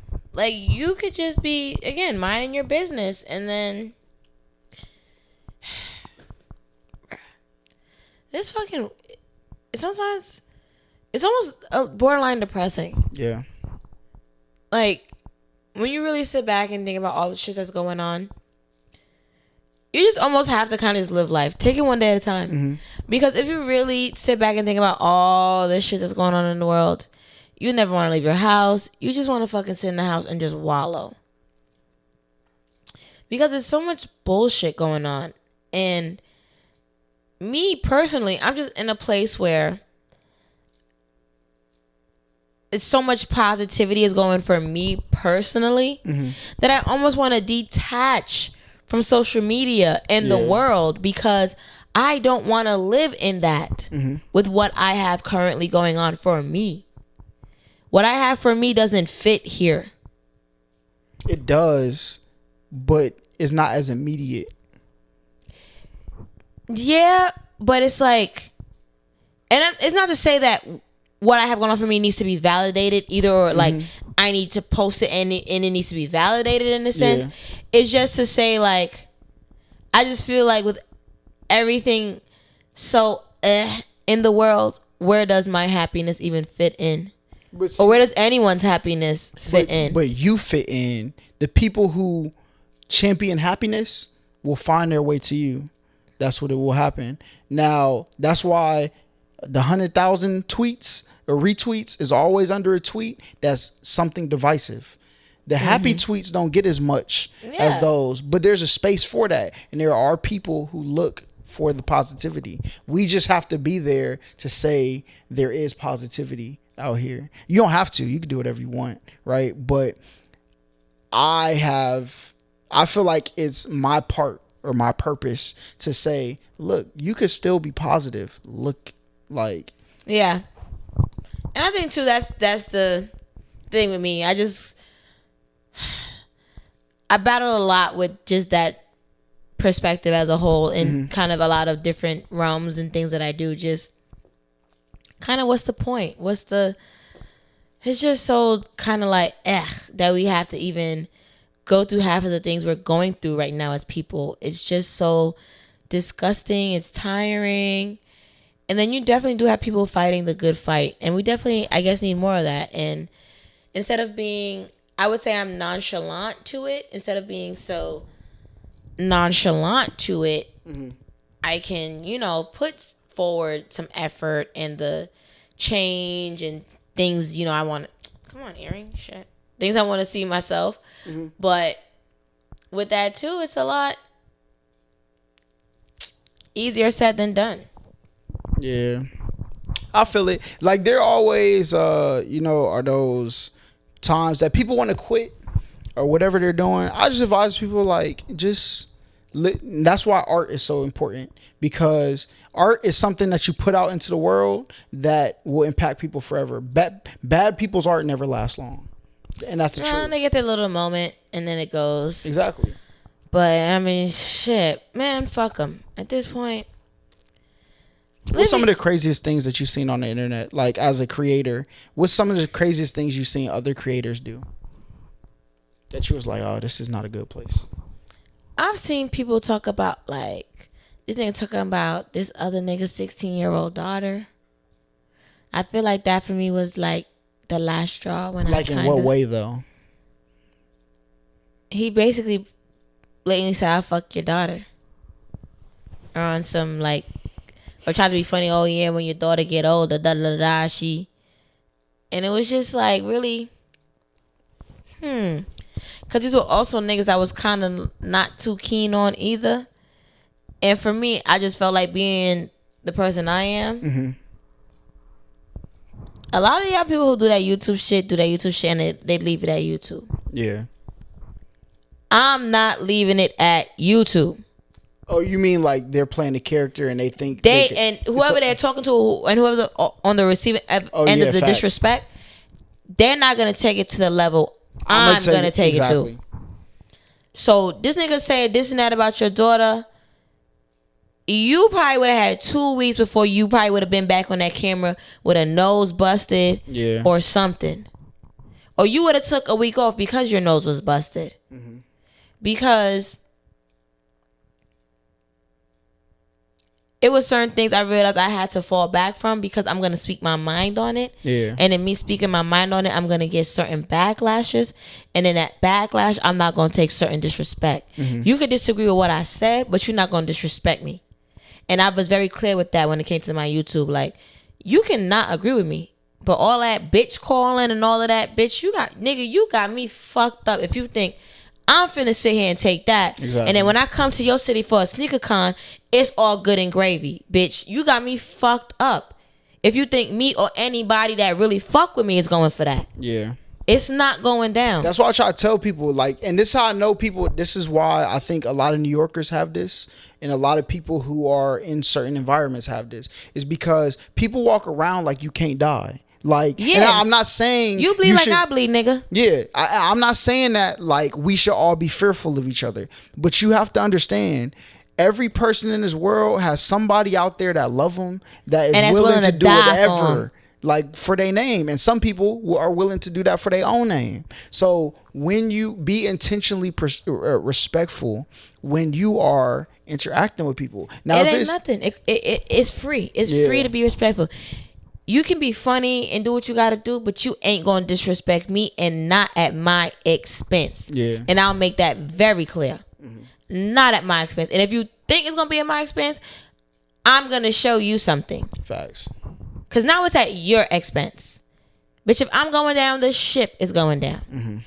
And this happened before already with me. I've had situations with YouTube, had the this and that. I let the situation try to die, and this person carried on, made videos, was going live, talking about me, making videos, doing this. I sat back. I said nothing. I said, yo, y'all see this? Y'all see this? All right, now when I pop out, when I act up, I don't want to hear nothing. Y'all see this? Okay, cool. And this is a man, by the way. For sure. A sneaker con's coming up. Mm-hmm. Texas. Dallas. Okay. I let it be known. Baby. It's hands and feet. Yeah, facts. Y'all thought the feet was just for sneakers? Yeah, facts. Oh, nah. It's hands and feet. Yeah. It's going down. Like, I'm ready. I waited just for this moment. Facts. But see, what I've learned is, like, when it got to people, and SneakerCon taught me that, because it's people like, I don't beef over myself, because there's nothing you can do to hurt me. Who you run into, boy, who would be in your city. You think you out having a good time. You could not even go to the SneakerCon, but SneakerCon in your city. Yeah. We've had people duck out of sneaker cons like that, didn't show up, said they was gonna pop out. You don't even gotta be at sneaker con, bitch. I'll catch you anywhere you at in your fucking city. Yeah. Don't post it, nigga, cause I'm there. Bitch, don't post nothing. That man was on the run that fucking weekend in Dallas. Didn't post a fucking thing. Facts. Didn't post a goddamn thing. And you apologized before Dallas, so what you was scared of? That's what I be trying to tell people, bro. Like, listen, the man caught the whole plea, had me on the live apologizing, everything. You done copped a whole plea before I even got there. So what you hiding for when I'm there? Yeah. Ain't nothing to hide for. Not you scared a little low on me. I'm only 4'11". Yeah, facts. But I seen that a lot though, and that's why I learned that. I think SneakerCon, there was a thing that happened with a sneaker YouTuber that a couple of them, what's his name? But so they said certain things, and I'm like a person, because it was in Houston, wasn't it? It was in Texas for sure. Yeah. It was, and then like that man didn't come.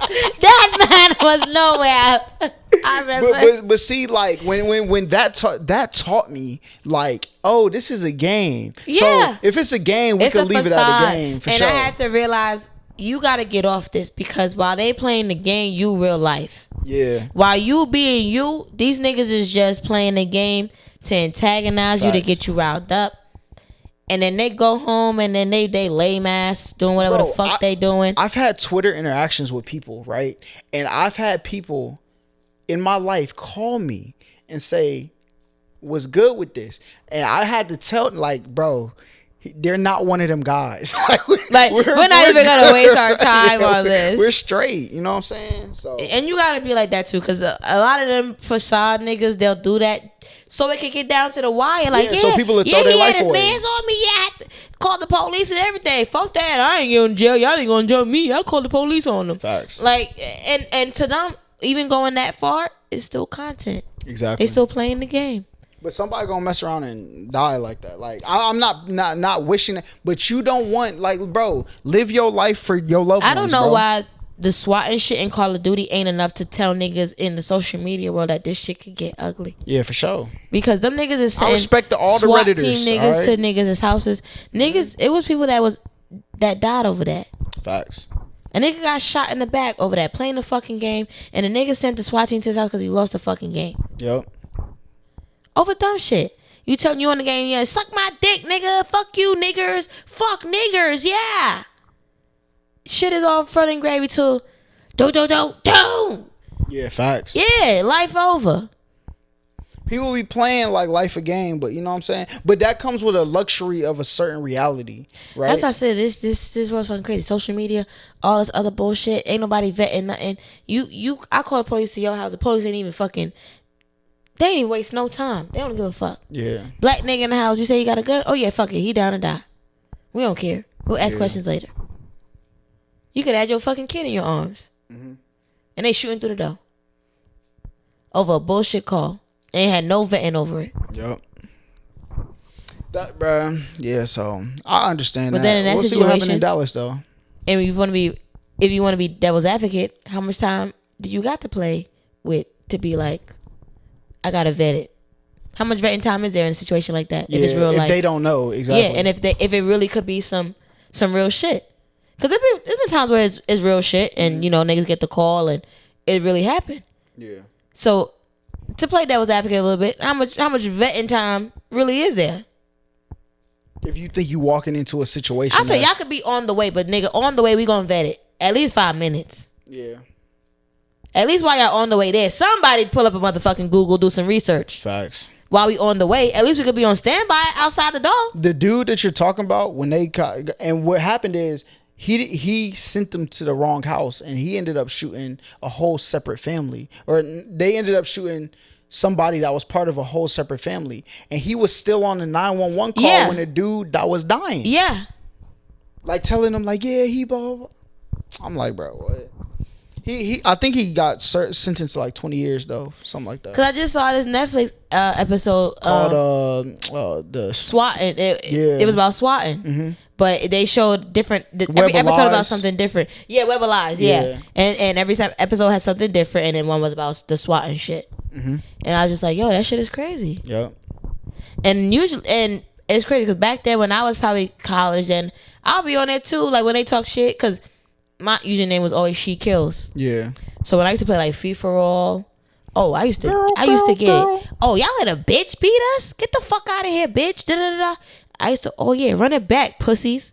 Run it back. But see, I feel like there's a certain... And I would go hard, run it back, motherfuckers. Yeah, run it back. I'm about to spank y'all again. Run it back. Mm-hmm. I remember one time it was a free-for-all out there. I probably won the 4 games in a row. Dumb niggas was on my ass. That's crazy. Dumb niggas was... You nice like that in Call of Duty? Not no more. I ain't gonna front. Not no more. But back then, I used to get busy on that shit. And I remember that I will never forget that time I went 4 games in a row. And it was like almost everybody in there stayed there to just try to beat me. Mm-hmm. And then I just got on some there, man. I gotta go. Y'all niggas is light work and get the fuck up out of there. But the amount of messages I got, it was niggas that wasn't even in the games messaging me. Like they friends messaging me. Fuck you, bitch. Don't ever let us catch you. Da-da-da. Yo. I think going there's crazy. Like there's a certain level of like. But now I just mute all, bitch. I ain't got time. Facts. I'm finna spank y'all and put y'all on mute. Talk to your mama, hoe, cause I can't hear shit. That's crazy. I got that Drake playing in the background. Fuck you, mean. Bitch, I'm watching Joe Budden. You could talk that bullshit all you want. I used to, it's crazy because I grew up with, I didn't grow up with him, but it was, I'm nice was his gamer tag. He was from New York. Me and him started playing, and like that nigga had the craziest mouth like I have ever paused, nigga. But like when the way he would talk trash, like because in New York it's so many of y'all. It's an art to talking trash, bro. What? And being a New Yorker, it's like you talk trash, but you got that sauce on it. Yeah. So you got that flavor. So it's like it's a certain like everybody can say suck my dick 100 times. But when a New Yorker say, man, suck my dick, it's like a certain swag and undertone that comes with that. That's really disrespectful. Facts. So it's like when we say it, it's like, damn, nigga, like you gotta fight that nigga now. Yeah, facts. Like, you can't just let that nigga say that. Other places might be like, hey, I don't give a fuck. Fuck you, nigga. You suck my dick. Yeah, suck my dick. Nah, nigga, you tell somebody suck your dick in New York, ain't even, they might not even say it back. It's straight popping on you. Facts. Like you gotta, like you say suck my dick, you gotta just get in formation. Just get in formation. Just get ready, cause the nigga you say it to might be on one. Facts. So as soon as it release your lips, that's why I be telling people. But see, y'all learn that a lot of people didn't. So like I be like I've learned how to have banter with people that isn't. Cause I was one of them ones like, be careful. Like we can joke with each other. You might make a nigga cry. For sure, I did, bro. And you look like you don't let up. I don't, because but it only. But see, New York niggas, when you do that, they just want to fight you. Exactly. You keep talking shit, they be like, nah, nigga, now fight me. Fuck all that jokes. But see, that's why I be quiet a lot of the times, because like I have to gauge people's level of engagement before I engage with them. Because if I don't know you, I don't really care. Like they might think you too much. Yeah. Yeah, like, oh shit, hold on. This nigga on one. I'm respectful. So I'm gonna see where your respect level is before I engage with you, because it's a lot of things you can say to me. I'm not gonna care. But until I feel like you're trying to hurt my character or something like that, we can joke about anything. But once you make that one joke, like I can't even think of something, but you can tell when it's a joke and when it's not. And when niggas trying to be funny. So I'm like, listen, if you want to go down this road, I'll be careful. We can go there if you want to go there. It's up to you. I was the one in school, like girls would start popping off or dudes would start popping off, and like they would try to. One thing, if I'm in a relationship and you say anything about it's over. That is the line, because now you have crossed it over into insulting somebody. You can insult me all day. So when people said that, see, now what you said didn't hurt me. I just want you to know. But since you want to cross over to the lane of hurting, I know what's really going on with you. So listen, I know where your girlfriend. I know you be cheating on yo. Let's not play games. Yeah, right? And that's why I be in rooms. You gotta bring out the jugular. That's why I be trying to be cool, but I be in rooms with people and they be trying to play, and I'm like, look, I'm letting you keep your friends. I know you faking, like, say, cause I done been in some rooms with you, and this ain't you. And exactly. And so if you want me to know, let everybody know what you really are, I advise you to be as respectful as possible when we engage with each other, because there's no skeletons in my closet you about to pull out, and I know all of yours. I mean, the world's a scary place, man. I just mind my business. Facts. Low key and drama free. That's the way to be. You know what I'm saying? Fuck bitches, get money. You know? Yeah. You ever been cheated on before? If I've ever been cheated on? Not to my knowledge, to be honest. That's good. Have you ever cheated on somebody? Yeah. Why? I'll take that back. No. I really haven't. Like, we haven't been together, but you know how some niggas feel like, bitch, we got enough time together. I felt like you cheated, but it's not really like y'all cheated. Y'all wasn't together. All right, it's been like some of those, but like, we not together. I haven't cheated on nobody where we've been official. Like, OD, like, that's my man. I'm rocking. He rocking. And I cheated. Nah, fuck that. Nah, I've never done that. It's been times I've been go with people and we get towards the end of our relationship and it's like you feel like things changing and shit not working out. You start stepping out. No, I don't. I'm trying to still make it work at that point, to the point where we're not making it work. Then I go do me. I might let niggas flirt and entertain a little bit, but I ain't out there fucking doing all no wild shit, dating other niggas. Like, I might just flirt a little bit in communication, or if I'm out and some nigga approach me and I'm out with my girls and he talking, you know, we talking to their friends, they talking to us. I might entertain a little bit, but I'll leave it at that. It was cool for the night. Bounce. I ain't doing shit. It ain't going past that until I know I'm really done with him. In a sense, once I know, like, all right, bitch, we done, then fuck it. It's a no holds barred match. Fuck it. Table, ladders, and chairs. So you be trying to get your get back after relationships over? On. Good. I ain't got time for that, bitch. What the fuck me doing giving my pussy around the niggas that don't deserve it affect you? Yeah, you gonna be mad, nigga, and you gonna move on and fuck another bitch. What's the worst first date you been on? Worst first date? Or the worst date ever? Either one. I don't know if it was a lack of effort on both parts, but I just felt like he just was just so blah. And I couldn't do nothing else but be on my phone. And I hate when I'm on a date and on my phone, because I really try not to be on my phone. I'm really conscious of that. I try not to be on the phone, do none of that, really give you my time and shit like that.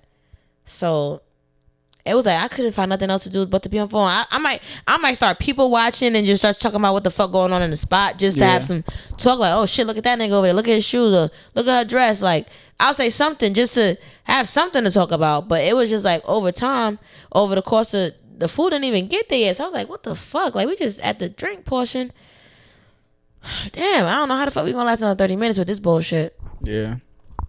But it got to the point where, like, I made the decision that I just gotta go. But I didn't know how to say I had to go. So you left in the middle of the date? No, I had my friend call me. I sent a text. Call me. Escape level 5. I need you right now. Call me. That is crazy. Call me with something. So some girl did that to me though. She needed me to call to get her out of a situation. Yeah. Sometimes we need that. Because we don't know how that person's going to react to us just saying, this ain't it, let me go. So for your safety, you just want to get a safe way out. Yeah. Because you don't know how that person's going to react sometimes. You tell a nigga no to giving your number, he calling you all kinds of bitches. Fuck you, bitch, you ugly. But you just wanted to eat my pussy from the back when you asked for my number. Now I'm ugly. True. I don't get that. I don't know why people do that. Because you would have definitely fucked me if given a chance. Yeah, because that's so all why? they wanted, Because I said no, now it's fuck you, bitch, now you ugly. Bitch, you wanted to razzle dazzle all over this motherfucker. Facts. Now I'm ugly. They bitch, want fuck the easy you. kill, you know what I'm saying? And then we can't even get rowdy with them, because then you know you don't know how crazy they gonna be. So you know what? You just gotta take your fuck you, bitch, and just go. Facts. All right, nigga, bitch, you wanted my number. Fuck out of here. The fuck? Bitch, I'm ugly. Bitch, you on the corner. Yeah. Fuck is we talking about? Bitch, I'm going to work. Where you going, bitch? This your 9 to 5. That is too funny. I'm trying to go to the train, have a good day. Bitch, ain't even 12 o'clock. I ain't even had lunch yet. I ain't even get the bacon, egg, and cheese yet. Nothing. Here you go with the bullshit. Oh, yeah, I got a question. All right. All right, what you got? The bodegas I've gone to in New York have all failed me. All right. Listen, I don't know. Where you going to bodegas in Manhattan? I went in all boroughs. Where except did you? Staten Island. Okay, that's fine. Not the Bronx. Where did you stay at when you went? You stayed in Manhattan? The first time, I actually stayed in Jersey City. But listen, tomato. Listen, I rode the thing over to Brooklyn. The PATH train to Manhattan. I was in Manhattan. Then I went to Brooklyn. Where'd you go in Brooklyn? I don't even remember. But I was with the people that said it was lit. All right. Unless you want like somewhere like. If you want in like Bed-Stuy, I think so. Yeah, that's who it was. We're in Bed-Stuy because I don't Bed-Stuy's know, starting to get a bro. little gentrified. It was like, I see when I be in New York. It's but so you know much. when you in the hood and you know when you're not in New York. To be honest, like you know when you in the hood in New York. Yeah, I was in the hood for sure. And it depends. Did you go to a Spanish bodega? I went to a Spanish bodega. See, I don't get my bacon egg cheese from the Spanish bodega. Okay. Ak is who you get your bacon egg and cheese from. That's like the Muslims in them. Okay. Ak is there's 2 different types of bodegas. Spanish got the cat on the bread. That's papi. Papi, let me I went to the Papi one. Yeah, no, we don't get papi. Nah, I don't do papi. Okay, I do Ak bacon egg and cheese. Hey yo, Ak, let me get the bacon egg and cheese. They know what they doing back there, although they don't usually be having pork bacon. They like that beef bacon shit. Yeah. So they I know don't eat they know pork like niggas that. love bacon and they don't fuck with pork. So they meet in the middle. They give you that beef bacon. But yeah, I don't get that from Papi. I'll get the maybe tenders and fries on a late night. Niggas walk me home across the bridge. That shit like a 15-block walk. Niggas will walk me home. We will stop there, get the tenders with the fries, honey mustard, ranch, ketchup all over. Mm-hmm. We walk the rest of the 5 blocks to my house. Finish it on my porch. Yeah, type shit. And then the niggas walk back. So how was it like? What you obviously you lost your virginity before you came down here, right? Yeah, I lost my virginity at like 17. Okay. I was a late bloomer. So how was? Because I've been in New York, right? I have cousins up there that live in a 2-bedroom, 1-bathroom apartment in Brooklyn. You know what I'm saying? How was it trying to get to Dooney Land in New York? Trying to get to where? Dooney Land. Where's Dooney Land? You know what Doonies are? The Doonies? Giving up the Doonies? That's crazy. Doonies is cheeks. You know what I'm saying? Is that some Atlanta shit? Nah, that's just some. Oh, general shit. That ain't New York shit. I don't It's know. not. It's global. You know what I'm saying? Oh, okay. Doonies. Yeah. So what's wrong with just saying Probably they're the giving younger up the generation, cheeks? though. The older generation don't really know about it. Damn, am I that old? Shit, I'm skipping the lingo. Goddamn. No, but Dooney Land is just like a, Free for all. Yeah. So you said if I what? How was it getting to Dooney Land? See, back then when we was in school and stuff, we would just cut school to fuck. Oh, for real? Yeah, like we knew our parents' schedule, so it was like we might have a cut day. Oh, like in my school, I might tell everybody, tell gang, gang, we leaving at the second period. Meet outside. We leave school after your second period class. Mm-hmm. We all gonna meet outside. We going to my spot. So we leave school, go to my house. And it's crazy because I had a lot of whole friends, but I was never on that. Yeah. I didn't lose my virginity until 17, so it was like I like to have fun with the hoes, but I never was. When it get time to sucking dick, bitch, count me out. That's how I was. Yeah, it was like I will provide everything. I'll provide the house, the function, the facts, everything. But bitch, I ain't sucking no dick. I'm here to have fun. I smoke everybody weed though. Fuck that. Yeah. I ain't sucking no dick. Y'all got me fucked up. Bitch, y'all wanna play Grand Theft? For sure. That's why y'all wanna play Grand Theft Auto? Cause I got that shit in my room. Facts. And then in the bathroom next to me, it'll be somebody getting their head knocked. Bitch, I ain't going in there. You don't think that was like what did those like interactions like stick in your head? It's funny now because when every now and then you see on Facebook somebody say, "Hey, can y'all tell me why when y'all was in high school why y'all let them niggas run a train on you?" Like you see some posts like that. I'll see some niggas from my high school class sometimes make posts like that on social media about like, "Hey, can y'all tell us why y'all let us run trains on y'all back then," or some shit like that. But see, hold on, no. I have to. Why dudes are corny for saying that? I don't know. Listen, y'all, this girl got you to pull your meat out in front of another man, and you did it. So like, let's stop. Like, that's why I don't like, and that's why niggas be scared. But who you clown more, the girl or the guy? What's I clown the dude. I don't give a fuck what the girls do. I know girls who went in the rooms that slurped up 8 dudes in one night. When she came to school the next day, my nigga. But y'all are weirdos for sure. Y'all always looking at each other like dapping each other up. I couldn't be number 8. You done sucked 7 dicks before you put your lips on mine, bitch. And I know one of them niggas had a little pre-cum, at least one. Bro, I was this one girl, and I fuck with her because she didn't give a fuck. I used to be the transportation to the crib, right? We went to the crib. I was like ahead because I started hustling like on Craigslist, right? So I had bread, and I used to take everybody to like somebody's crib that day, and she came. I was the only one who had like a camera phone. Mm-hmm. She was like, "Let me use your phone so we could make a tape. Just send it to me after," type shit. She went up there and nigga got a train ran on her, ran the tape. She got back to school like, "Yo, I was lit." I respect her for it because nigga, you was living your life. Like, I was lit. I'm taking that to the grave. That nigga had to expose me, bitch. I ain't finna go around showing everybody my tape. She didn't care. Like she was lit. So no, I keep that in the archives. If I record anything, it's going on my phone, bitch. I can understand why you would do that. It's going on my phone, and it probably be a while before I actually send it to you. That's crazy. You could look at it while you with me. Mm-hmm. I be real scared to send shit like that to niggas. I was never one for. I be so scared to send stuff like that to niggas. Yeah, because once it's out there, I always think about once we not together, what happens to that? Yeah. What you do with that? You keep it, then your bitch, 5 bitches from me finds it. Who pussy is this? Bitch, that's 5 bitches ago. Yeah. Why you still got it then? I think there's like, I only have one clip. How long do you keep old work? I don't get old work. I don't even ask girls for pictures. I never been into that. So even in a relationship, you might have stuff. No.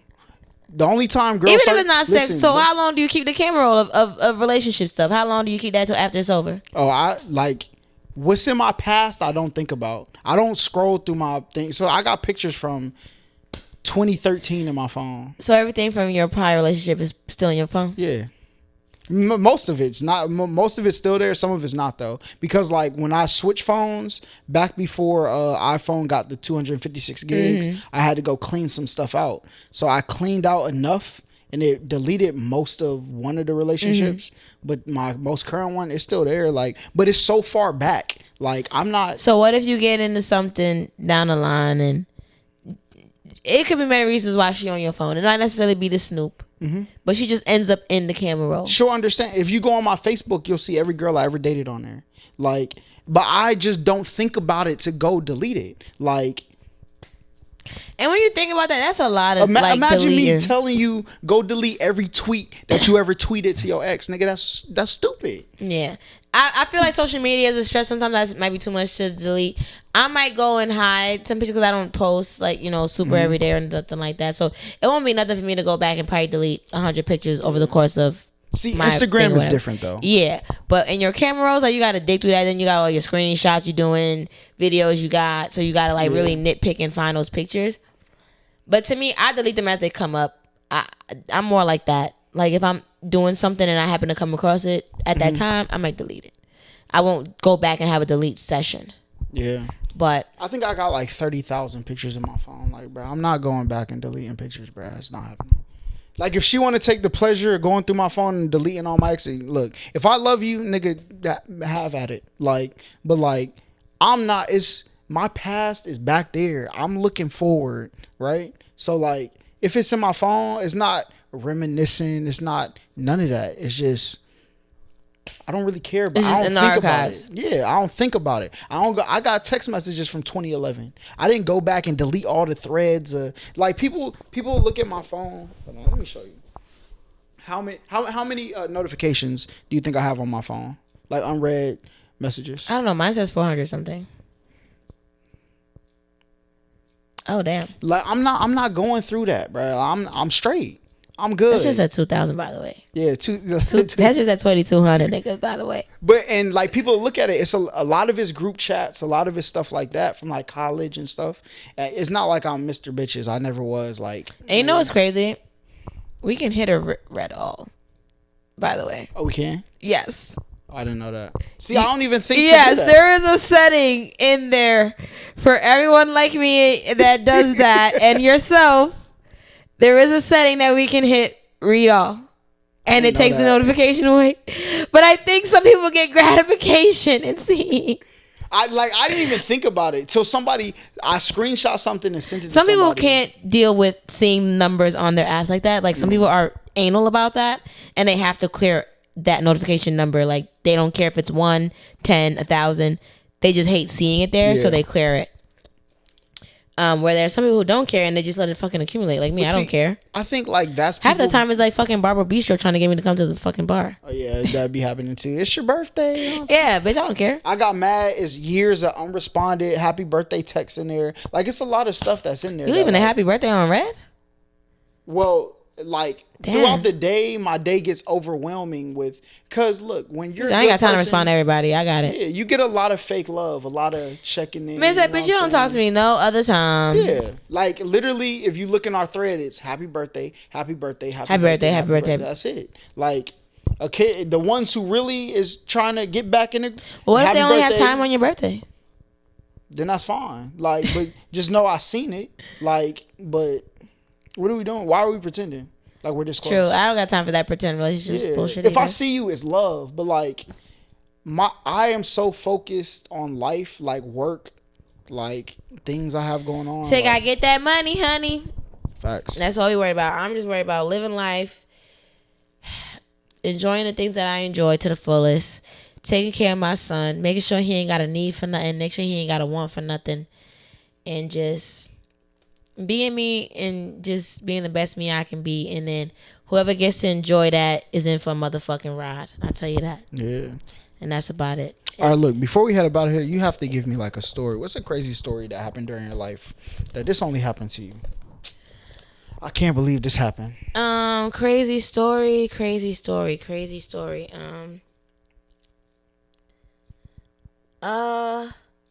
There was a time actually we went out to a club, me and my homegirls, and we ended up at one of our homeboy spot.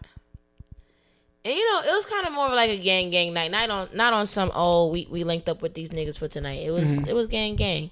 Now, don't get me wrong, it might have been some relations within the gang. Yeah, for sure. But for the most part, it's a gang. Next thing I know, like, shit getting wild, shots is flowing, niggas is wilding. It's almost getting ready to be like 2 or 3 a.m. or some shit like that. You hear don't. We like, what the fuck? And by this time, I'm smoking. I'm usually the one that's smoking with everybody that ain't paired up. Whoever's left over. You smoking? I'm usually smoking with them niggas. Like I'm always in the leftover pit. I'm always in the leftover pit. Cause I ain't go there with nobody, so I ain't hunching on nobody. If I didn't come with my dick, I'm not getting no fresh dick. Yeah, facts. Yeah, if I don't come with my sand, bitch, I'm gonna play in the water. That's it. So I ended up with them niggas here. Do. Who that? I'm the only female left at the leftover pit. I'm gonna go check the door. I go check the door because, you know, it could be police, rowdy shit. It's always better for a female to just answer the door sometimes. Yeah. I answer the door just in case it is police. Oh, you good officer. Where the fuck is LaRon? Hey, yo, LaRon! LaRon!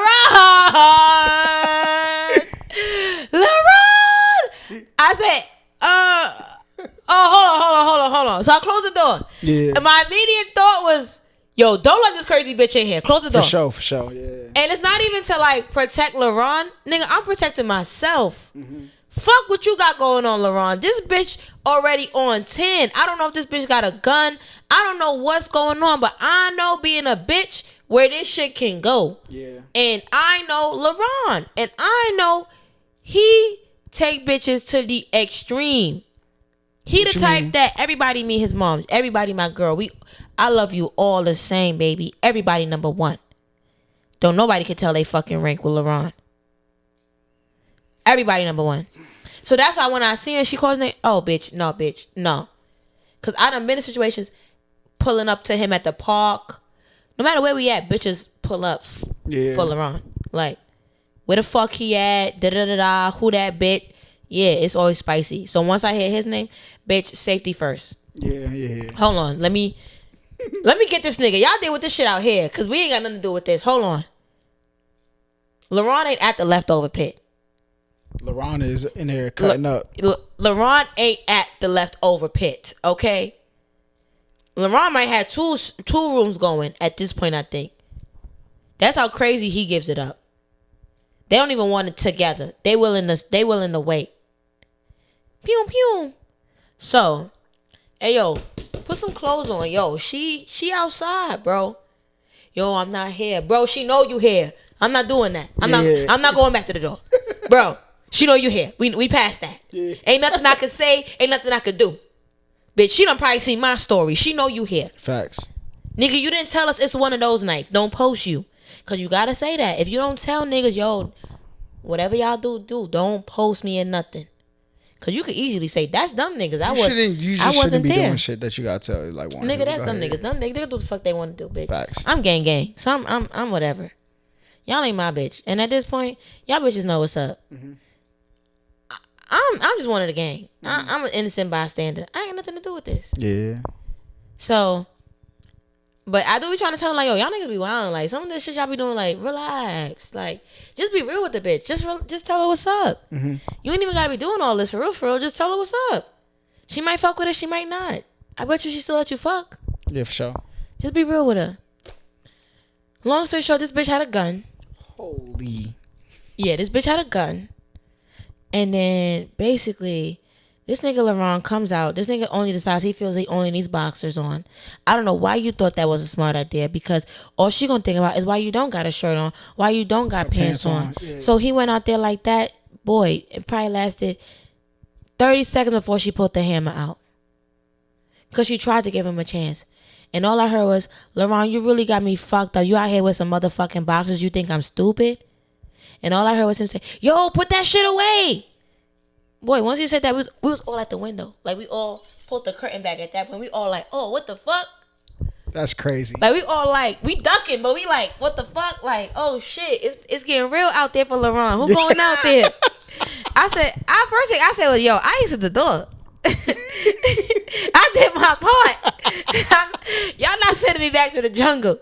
Yeah. I opened the door. I said, yo, go get that. Like, go get him. I said, somebody don't get him, bitch. It's finna be a homicide. Bitch, Airbnb finna be canceled. First of all, who gave her the B&B address? That's what we need to really find out. She probably, how you feel about locations on phones? We still don't know to this day how she got the location. She probably, I don't even think it was that advanced where she probably even knew about that to go just look at the photo geotag. I feel like even. How long ago was this? It was 4 years ago, probably 3 years ago. People be sharing locations on phones. That too, but I feel like in that girls scenario, be cutting it off, none of them niggas. There's no way she could have gotten. She should have been able to get that from one of us, but there was no way she did not get that from somebody inside that place. Because them bitches that was there don't know her, so it was just kind of like. But as much nigga clips I've been a part of, because I'm always the only girl in the gang nigga world, because just how cool I am and laid back and shit like that. A lot of times I witness with those groups is always that one nigga that's hating on the nigga, and I always peep who that nigga is. But for me, it's hard to say that to the group because they look at me like you the bitch of the group. So it's a lot of times I gotta let them niggas just duke it out and really just find out that nigga is a snake. Yeah, for sure. Because there's been times where I've tried to be that. Like, y'all the gang. We gang, but we gotta watch out for this nigga in the gang. Because this nigga, me being a bitch, y'all not looking at certain shit he's doing. And I'm telling y'all right now, watch out. And there's been times when niggas ended up behind bars because of some of them niggas. Yeah. And they didn't take my warning. So just over time, I just stopped giving the warning and just being like, y'all niggas gotta see for yourself. I could only do so much. I'ma just sit back and know I know not to ever mingle with that nigga. Facts. Yeah. Cause that nigga spooky. But some niggas, I learned now, niggas gotta see for themselves.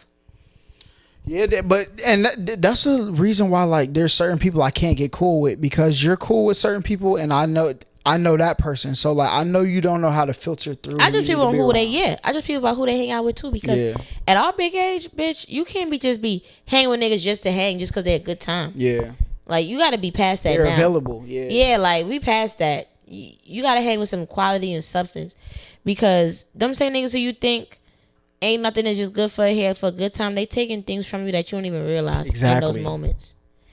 And they taking your energy, your thoughts, your everything, and you can't do that with everybody. So you got to be mindful. I think I learned that during COVID though. Yeah. I knew it before, but I didn't know it could get like this. Like I spent a lot of time by myself in COVID and just keeping my head low, getting money, and just really just focusing on me and hanging with my son and just enjoying our solace. Yeah. And when it kind of came getting back into being outside, it was just kind of like, damn. I'm outside, but I ain't really with this whole other shit y'all on. But see, I think that was the beautiful thing that happened with COVID. Because when COVID hit, I was up, all right? And I was able to, because I'm like a person, like if I'm up, everybody around me up. Like y'all are around me, so I think y'all are solid. So like it's not about money with me. So I'm up and I'm living, and then like parts, and I keep, the COVID roller coaster was like these. right? So Oh yeah, everybody was eating during COVID. and I started to peep how people are low key like jealous of certain things. Some people are Or they get their own thing and now they feel like they can style on you. yeah, that or insecure about. I'm like, I didn't think Not this was a me. contest. Like After this I've was- been holding, not after I've been holding it down all Yeah. this time. Nah, not me. And you think you oblivious to some of the shit that people do, Exactly. or you're you're outside of that, or they gonna hold some regard for you. yeah, But you gotta realize once people do something to certain people, no matter what level that person may on, it could always be you. yeah. No matter what you think you got with them, no matter what they might have had with the they'll person do they it to did it somebody, to, if they'll do did it to anybody, they could do it to you. For sure. No matter what level you think y'all on. I done seen the best of the best friends get crossed because they thought it couldn't be done. Yeah. That's why I just removed myself. But then what happened was like the turn of events came where like I had to readjust what I was doing in life. And during that readjustment, like, and that's why I say both my relationships ended during the readjustment phase of my life, right? So my first relationship ended after I switched jobs. I was at 17 making like 60 G's a year, right? But I wanted to start something else because I knew like working for a company wasn't what I wanted to do really soon. So I took a pay cut of 40 bands. I took a $40,000 pay cut to go to a different job so I could have the weekends off and I could start building outside source of revenue that eventually take over like me ever having to work, which ended up being YouTube. And then my relationship ended. This time I was up. Last year was like, I can't say that because the IRS watching, but last year was my first time becoming one of those guys, right? And but I knew under what I was doing, under the COVID stipulations, it couldn't last forever. So I had to take that money, reallocate it to creating a way to sustain that after through any ups and downs that my life may come through. And I took this year I might take like a $50,000 pay cut from last year, but maybe not, depending on how the rest of the year goes. But then my relationship ended after that readjustment. Literally like 3-4 months after these readjustments, my relationship ended.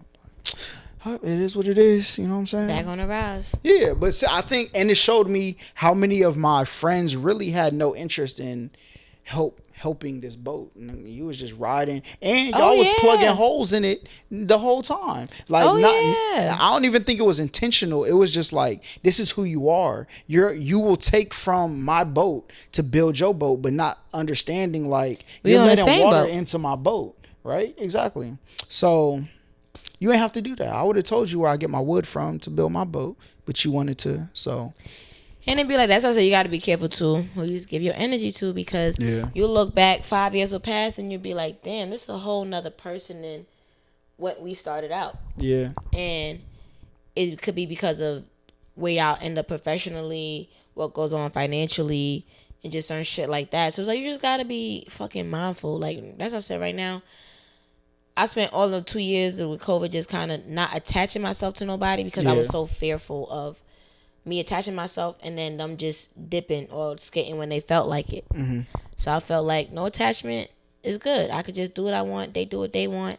When we ready to end it, we end it. We could go about our ways and it ain't no beef. I don't want to live like that forever, so I realized at some point, you got to cut the bullshit and, give somebody a chance. You got to be willing to risk getting your heart broke, basically.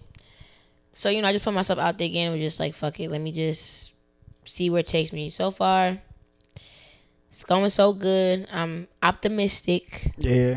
About to be walking down the aisle in like 2 years. I don't know. I don't know. You never know what the future holds. He did meet my parents. That's crazy. Yeah, so there's that. There's girls who don't even know what my mom looked like. Boy. Yeah, I'm getting ready to meet his. So, it's going at a good place. I want to say it's good. It's different.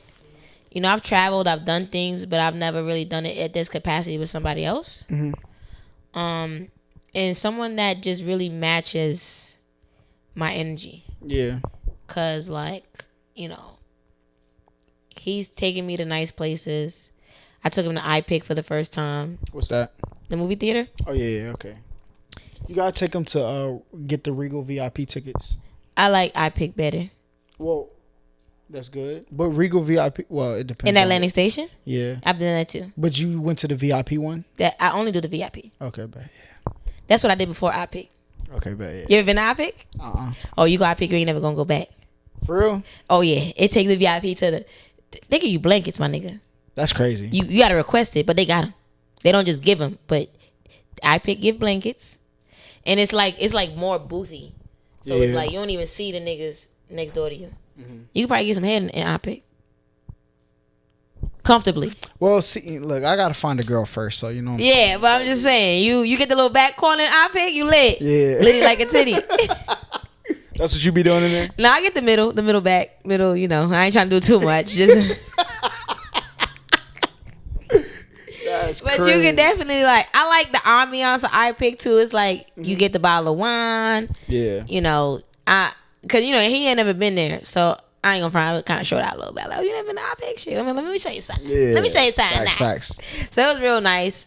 So sometimes when I want to take him out on a date, I usually take him. If I want to go to the movies, I'll take him to IPIC. Yeah. Cause that's where I want to go. But you know, I've become a lot more too. Like, I always knew I was like a given person, and I wasn't like selfish in my relationship. But I was very conscious of who I shared that part of me with, because I know that's something people will see and love to take advantage of. Yeah. And bitch, I ain't finna go broke for you, bitch. Every fucking relationship, I'm just, bitch, no.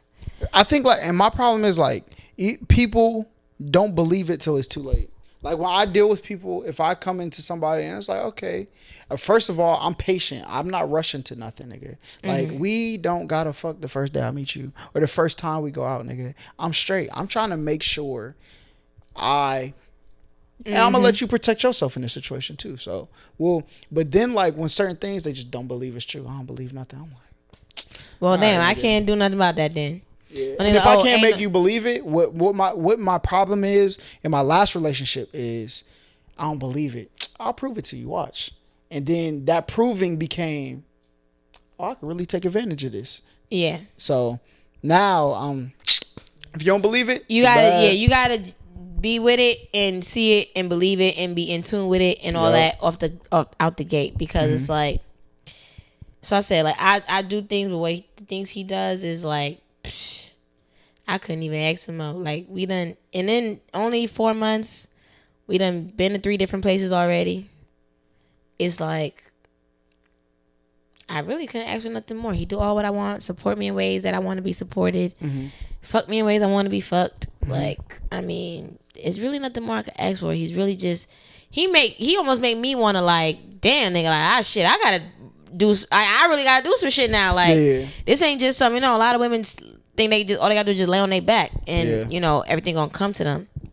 He make me want to work at our relationship and what we got and things like that. Need to talk to my man, see what he's doing, bro. What am I doing wrong? Yeah, like he's intellectual. He make me laugh. Like he's got a lot going for himself. Like I'm not I like to eat, but I don't have a really big palate. So he be making me try all kind of new shit. Like he made me try sushi, oysters, duck, all for the first time. Oh, you who was Drake was rapping about? She used to soda and nuggets. She really just out here thugging. That was you. It's crazy. Go ahead. I just eat chicken, steak and chicken and lobster and shrimp and crab. If you got that, that's what I'm ordering. He took you to get lamb chops before?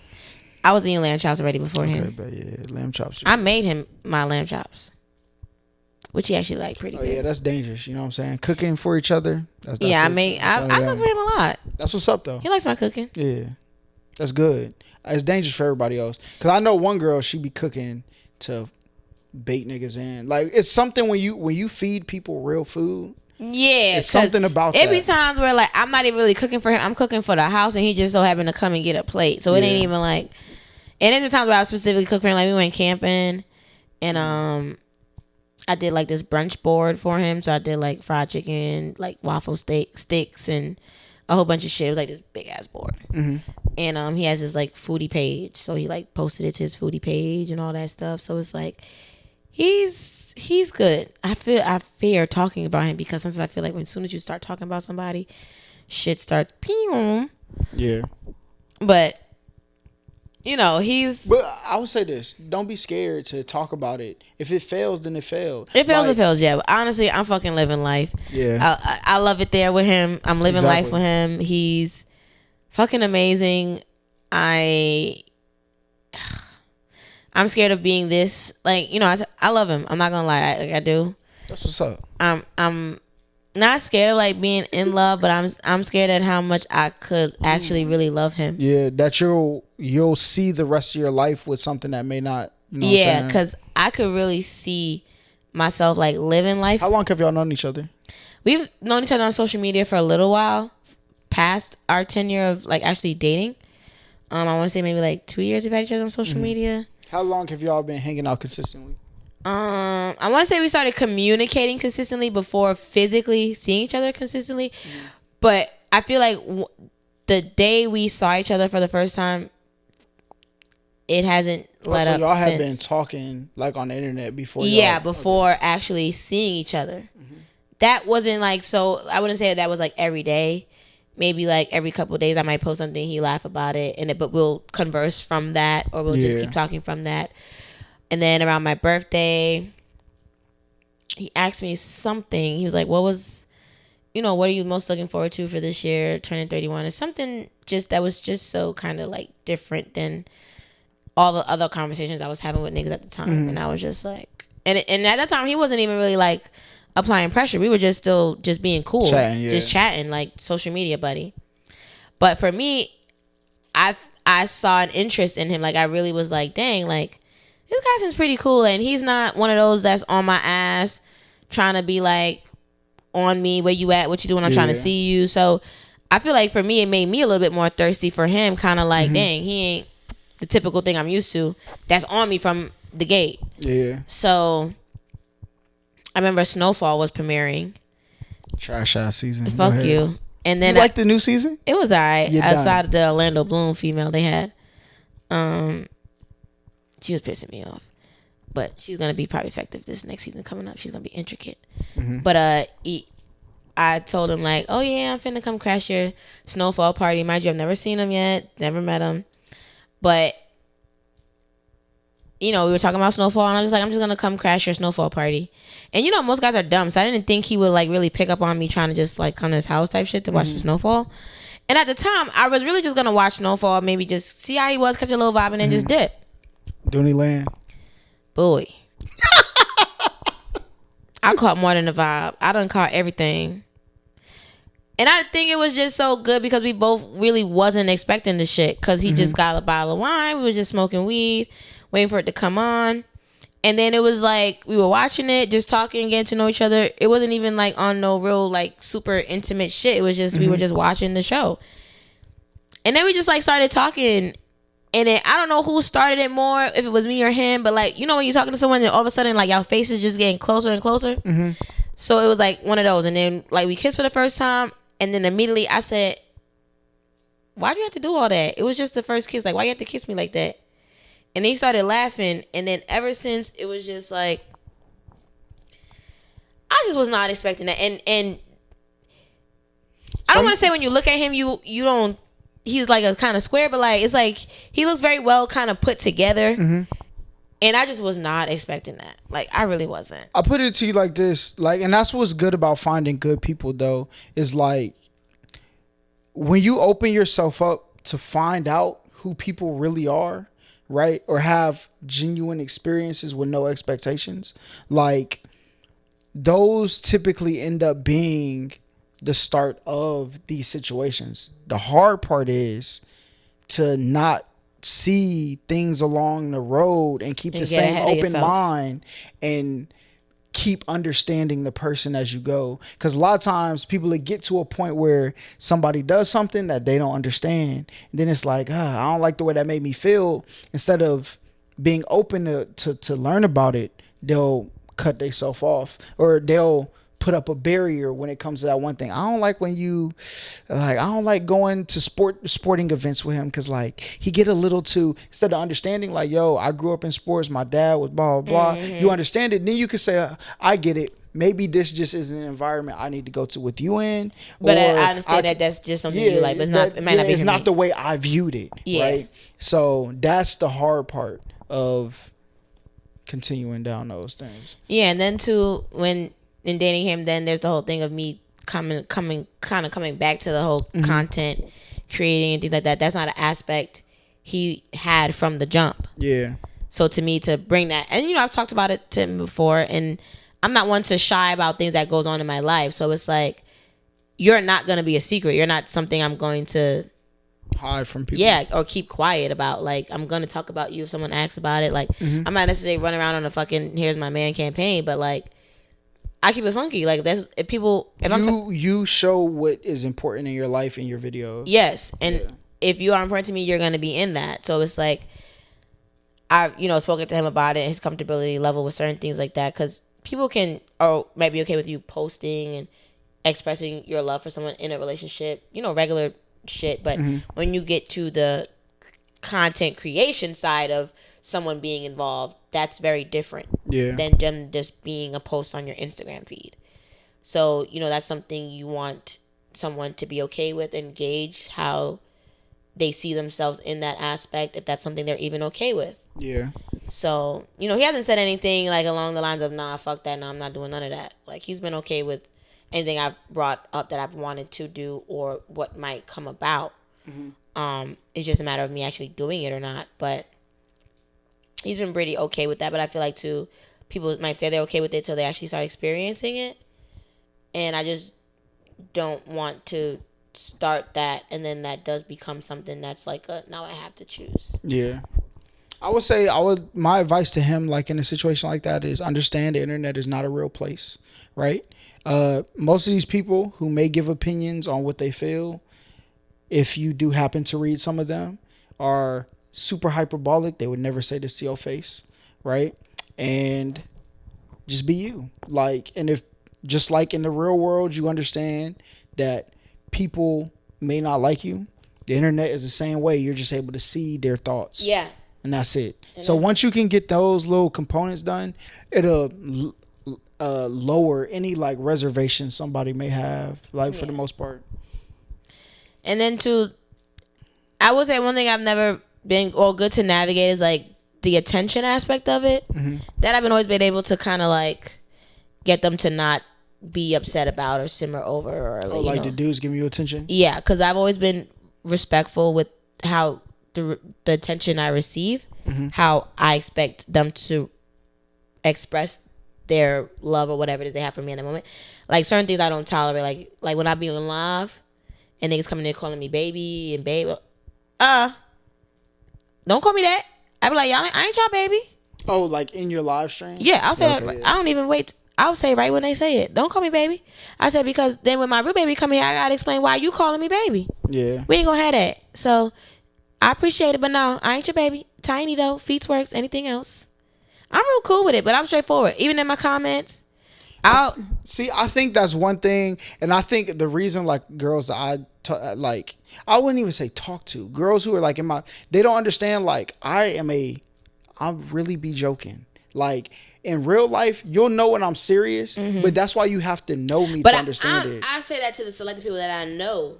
Okay, yeah. God, I don't just say that to everybody that might say that, because I know people are being funny, stuff like that. Okay, yeah. But to some people that are like randoms holding the wall, that are like trying to, they in my DMs professing they love, but then on my comments saying this wild shit. Hold on, pump your brakes now, because motherfuckers gonna think I really fuck with you or something. Relax. So that's why shit like that I be parking. Shit that gonna have a nigga thinking, she fuck with that nigga? Like, damn. Facts. Stuff like that, I be like, hey yo. Especially if they know you have a dude, that's different. Right, like chill out, my nigga. Like, I'm bitchless, so I just be joking out here. I really say anything on it. And usually too, not saying what I have a nigga or not.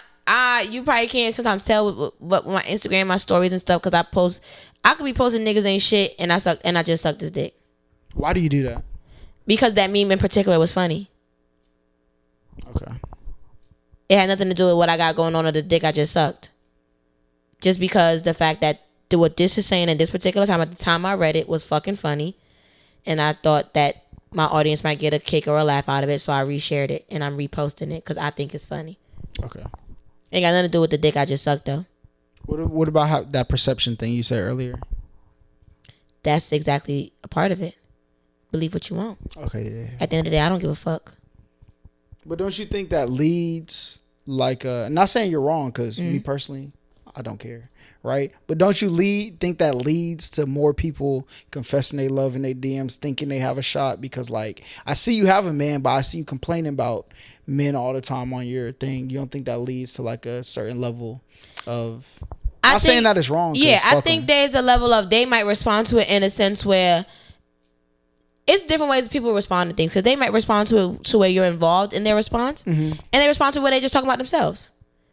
I get a lot more of they're just talking about themselves, and they don't include me in of being a part of that either fantasy or whatever it is that they want or whatever the case is. However they're responding, I'm not a part of that response. I'm just an audience to what they have going on, and they're venting to me, so to speak, or giving me their 2 cents about their perspective on the meme or whatever the case is. And I'm okay with that. I that is what I feel like my sometimes clapbacks might direct my engagement to be. Okay, yeah. More of that. Don't involve me in that bullshit. I ain't saying I'm gonna suck your dick, nigga. I'm just saying, bitch, you could get it sucked. I think, yeah. So I agree with like your version of it, because my homie Donovan, he does the same thing. Him and his girl. And he got a girl, yeah. And he be posting funny shit. Yeah. But I see, because I even see his shit. But at no time do I say, I feel like bitches could get at him, or like bitches could try to take his girl's spot. Because as much as he posts that funny shit, he let them bitches know my bitch ain't the one to play with, and she ain't going nowhere. Well, Donovan, you gotta come redo your episode. You know what I'm saying? We'll talk about it. Oh, but anyway, he talking? Huh? Oh, I said, was he talking shit? He wasn't talking shit, but like there are girls who are incentivized to talk to him because of that. But he does post some, it's crazy stuff. And but then you see at the end of the night his girl twerking or some shit. So it's kind of like, I mean, girls will see that and still not give a fuck because they feel like although you're posting this, it opens the window for some type of window for me to maybe slide in. Yeah. But I'm never that girl. I like, let me try to slide in on a nook and cranny. Man, fuck that. Yeah, not you. Nah, but, like fuck you that. was with the hoes though, but you wasn't one of them. They gonna slide like, in. They gonna try to slide on a nook and cranny, bitch. Not me, bitch. That bitch, that gate need to be left wide the fuck open for me, bitch. I ain't sliding through no hole, no gate, no nothing. But I'll put it to you like this. So I take high offense to people who try to talk to me while I have a girlfriend. Because like now I have to choose between being friends with you and being loyal to and I don't like so the reason I choose not to do that is because I don't want you to think that like, because I don't want you to put yourself in a position where I have to never talk to you again. But the way I carry myself, any nigga that's a friend of mine don't even try me like that. Yeah, for sure. Makes sense. It be niggas that don't know me. I got a lot of acquaintances, you know what I'm saying? Yeah, a lot of acquaintances, niggas that I run into. Anybody that know me and has any respect for me would not even try me like that. Yeah. And I and as much nigga clips I've been a part of, nigga groups I've been a part of, them niggas have plenty of opportunities to try to fuck me and have never stepped out of line. And the one friend I've dated was because I told him I think we should be something more than friends. And we were friends for 10 years. I think you told me that story before. Yeah. I did my best friend. You know what's crazy? Me, you and Donovan did the little fake podcast at the beginning of COVID. That was actually pretty cool. I know. I just couldn't sustain it. But it was all leading up to being able to do something like this, though. That was the whole goal of it. It was pretty cool. I actually like that episode we did or whatever. Yeah. I mean, we did like 3-4 episodes, though. No, we just did that one. No, we did 3. Oh, yeah. I'm tripping. Yeah, we did. Yeah, we got to bring that back for the one time. Facts. We got to do a little remix. Reunion episode. Do you smoke hookah? Yeah, I smoke hookah. Okay, look. So, I'll tell you about it off camera. Okay. There's a thing we got coming up. Okay. But, yeah. You got any questions for me? Go ahead, ask me something. When last time you got some pussy? And be real. Be fucking real. You know me. Be fucking real. I think it was like December. It was December. You be politically correct. I'm possibly December. Yeah. So Holly, you could go that long without fucking like that. You really for sure. I'll be focused. Because you be so busy on work. It's not that I'll be busy on work. It be that like the opportunities I have, I don't think are worth what could come out of it. Do you jerk off a lot? Sometimes, you know what I'm saying. How often do you think you jerk off a week? Twice a week? No, maybe like once a month type thing. Once a month? I'll be focused, bro. I'll be focused because, and a lot of it is once you like peel back all those like distractions, like you'll see how much I want my sexual energy to go to sex with somebody I want to have sex with. That's Okay. it. Like, and That's cool. if there's nobody that I want to have sex with, like, I don't have no You sexual cool with it just not desire. having it? Yeah. I'm okay with not having it too, but I'm definitely more than once a month. It's probably at least once a week. I gotta play with myself. For real. Yeah. I can understand that. I gotta get at least a little sun now. Yeah. Just at least a little sun. And I've learned that, like, there's like this threshold of, like, once you get past it, you're like, okay. Yeah, I'm straight. And I be so in motion of life. That's why, like, there's people who see my lifestyle and wonder, like, you got to be out here smashing girls. It's like, when I be in these environments, I don't be focused on what other people be focused on. I am focused on what I came here to do. If it's to have fun, if it's to do a public interview, that's what I came here for. Like, I'm gonna enjoy people while I sit there, but like, in my mind, I already said, when this party's over, I'm going to the crib, I'm streaming, I'm going to sleep. That's my schedule. Like, and that's why I just need one girl that, like, you know what I'm saying? She cool with that. Yeah. Well, not that's cool with that I know breaking my schedule for you is gonna be worth it. Yeah. Like, okay. I mean, I probably could be Dooney Man if I wanted to, but like, that is just. What's your go-to material when you do like old videos, or you pull up like I don't have no Pornhub videos. or something? I learned that I don't. Or you use just use nothing. your mind? Imagination.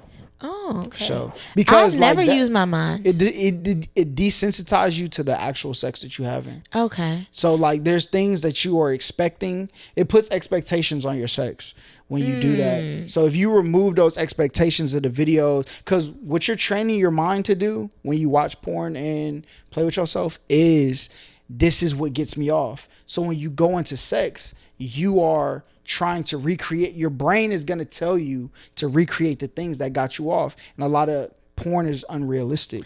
I mean, it's a lot of things that get me off, but sometimes I'll watch my own stuff. Like, I'll play with myself or whatever, record myself, and then watch myself playing with myself, and I'm playing with myself. Yeah. So it's like, I'll watch myself sometimes. Or, you know, I'll watch something old that I did with somebody or something that was on my phone. Me personally, If I I go do back watch and watch porn, like though- Jada Fire. Like, I like her. That's for sure. She taught me a lot of stuff that I know. Jayla Fox, Popeyes girl. Oh, okay, yeah, I heard about her. People be calling Tiana Trump the throat goat. They don't credit her for her backshot ability though. You know what I'm saying? Backshot ability. I'm dead. I remember somebody. I mean, they all take. I need some more liquor. They all take some pretty good back shots. But yeah, so people be saying that, like, and I've been out with girls and they give me that look. I don't know, you know, if it's what it is, but like, they give me that look like, You have I don't chase, so girls will put the I'm gonna get you. Sometimes when like there's a thing when like niggas play hard to get, women do get like how niggas get sometimes, like, I'm gonna get that nigga. Yeah. Like, he gonna want me. We may not be aggressive to get you, but we'll put ourselves in positions to make you see us. yeah, So we'll go about it two ways. Either we'll just come out straight out the game and try to get you, or we'll put ourselves in positions for you to see us in different ways. So you then take like, oh shit, who that? Like, oh damn, it's probably like the second, third time I've seen her around town or whatever the case is. Same circle group, friend group. Y'all might have been in the same spot.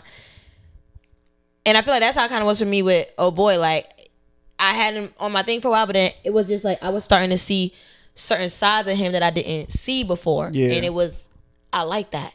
And I wasn't gonna sit around and wait for him to ask me out. I wasn't gonna sit around and just, damn nigga, like, I know you see these pics I'm posting, like, I know you see something. Shit, I can't get no love, no nothing. Like, and he, you know, like my shit, give me a little comment and go, but I need you to apply that pressure. yeah. So I was just like, fucking nigga, I ain't waiting for you. But see, the dangerous part about that is sometimes it's just like dudes. Like, once you get it, then you're like, all right, I'm straight on it.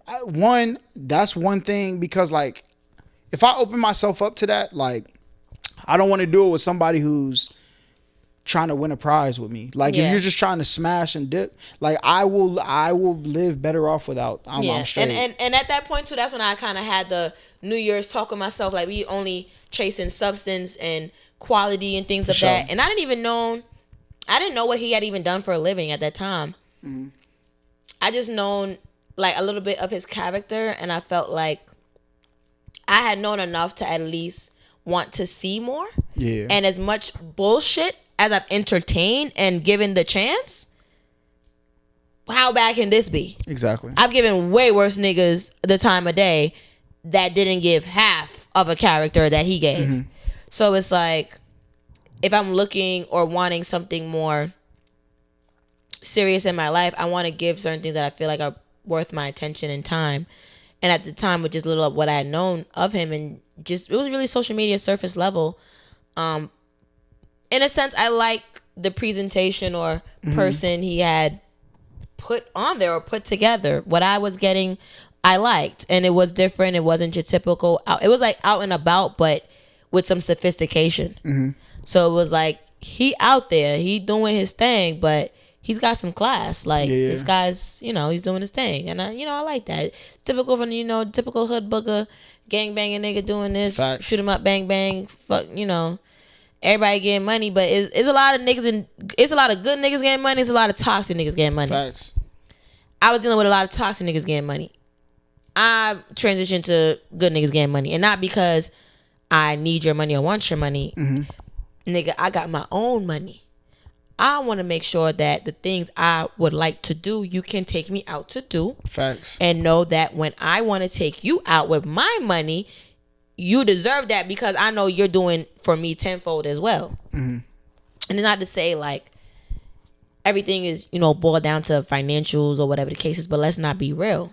I mean, let's not be dumb to the situation. Like, when you're dating, relationships, and building a foundation, you need money. Yeah. You need to have some type of substance. You need to grow. You need to build. You need to do certain things. I take that back to a certain extent, because you can have fun in your wage. Yeah. Not everything need to be $100, $150 dinner. Facts. And not all the time do we do that either. So, but I like that. And you have to live You within, have to be able within to your means. have celebrations. And yes. Yeah. Not everyone can afford to do that, but the people who can probably afford to go to a $60 dinner every 3 months, they enjoy that, because they find ways to enjoy the $10 bar or whatever the case is at their level. They're okay with that. That's what they can afford. They're cool with that. You got to find someone within that that's okay with that. Or even if someone who's above that, that's willing to still do that with you, but they can show you their side of the things. And he finds a way, or she finds a way to elevate you, to bring you to that level. That's why I just need a girl who's gonna let me turn her up. Like, I'm okay with that too. What if she already turned up? If she already, then we lit. But most of the girls most of the girls who are already turned up though, are hard to deal with. No, are still looking up. Like, people, what life you have to do sometimes is look around, and everybody's either they get on their high horse and look down on everybody, or they're so concerned with getting up. Where if you really just pay attention to what's in front of you, like, your life will be at a steady incline as long as you're doing the right things every day. But some people, they have that they want to make a leap. Vertical. Yeah, they have a leap in life and they get addicted to that leap, and they can only see the leap. That's it. And some people can only see that leap with who they're attached to and who they're with. Yep. Because they don't have no leap amongst them, within themselves. Me being a woman who feels like she brings a lot to the table, I'm no fucking scrub. Like, you're not about to come in and be on some, she needs somebody to take care of her, she need this, she need that. No, bitch, I don't need none of that. I take care of myself. I need a quality environment too. I run a 4-bedroom household with my son and my 18-year-old brother. I pay the bills up and through that motherfucker. Yeah. Okay, my brother goes to work. He might pay a little light bill every now and then. I don't really ask much for him. He go to work and save his money. That nigga account probably sitting on $7,000-$8,000 right now, because he don't pay shit. He don't buy shit. He just go to work, come in the house. He go to Planet Fitness every now and then, go to the gym. He don't know nobody in Atlanta. Only people he met at his job, and he's real quiet. He just come home, play the game. He don't really do too much. So he get paid every motherfucking Friday and just save it. Save it. Investments. So, for me, who already has a lot going on in the things I need to do to sustain my life, and I work hard for the things I want. I drive the car I want to drive. I live where I want to live right now. Currently, I'm getting ready to look for a house once I leave this apartment. So it's like things I've done for myself. Yeah. I don't expect a nigga to do for me, but you need to be doing these type of things for yourself. Yeah. You need to be sustained. You need to be doing certain things for yourself to even have any type of quality you could bring to my life, to be honest. Yeah. See, I want to live a life. I think that's why my trajectory in life is a little bit different than everybody else's. That's why I never compare myself to people. Is because I do not want to clock in to go to work. The reason why I wanted to be a CEO when I was young, because I thought, like, if I'm the CEO, like, what the fuck I gotta do? Like, hey, I have the plan. I can give people money. The thing about being an entrepreneur, sometimes depending on what you're doing, you are the worker and the CEO. Yeah, until a point though. But I see where that point is. But in your world, you're gonna always have to be the creator. Yeah, but see, here's the thing: if I am the content, what am I doing? Like, I'm even not Joe Budden. Let's say Joe Budden. Yeah, Joe Budden can create content. But here's the thing: but Joe Budden has to be in the content for it to go. But listen, he does create things that goes. Nothing goes the way if he's not alongside whoever. He could be promoting whatever show, whatever show on his network. Yeah, still on Joe Budden. It will not do what it does if he ain't sitting with you there every week. As a creator, but see, how do you remove yourself from your content and still make the money or make past that? The difference between me and Joe Budden is he keeps looking up. I'm not that type of person. Like, I know, and this is why people didn't understand the situation that happened with his old co-host, is because you're trying to make these vertical leaps. And sometimes when you make those vertical leaps, you have to change the environment around you. I feel like they were making the leap. Listen. Let me finish, right? Sometimes if me, you, and Donovan came in here and I built the People of Atlanta, and this was our premiere show, the Gender Wars, the thing we did, right?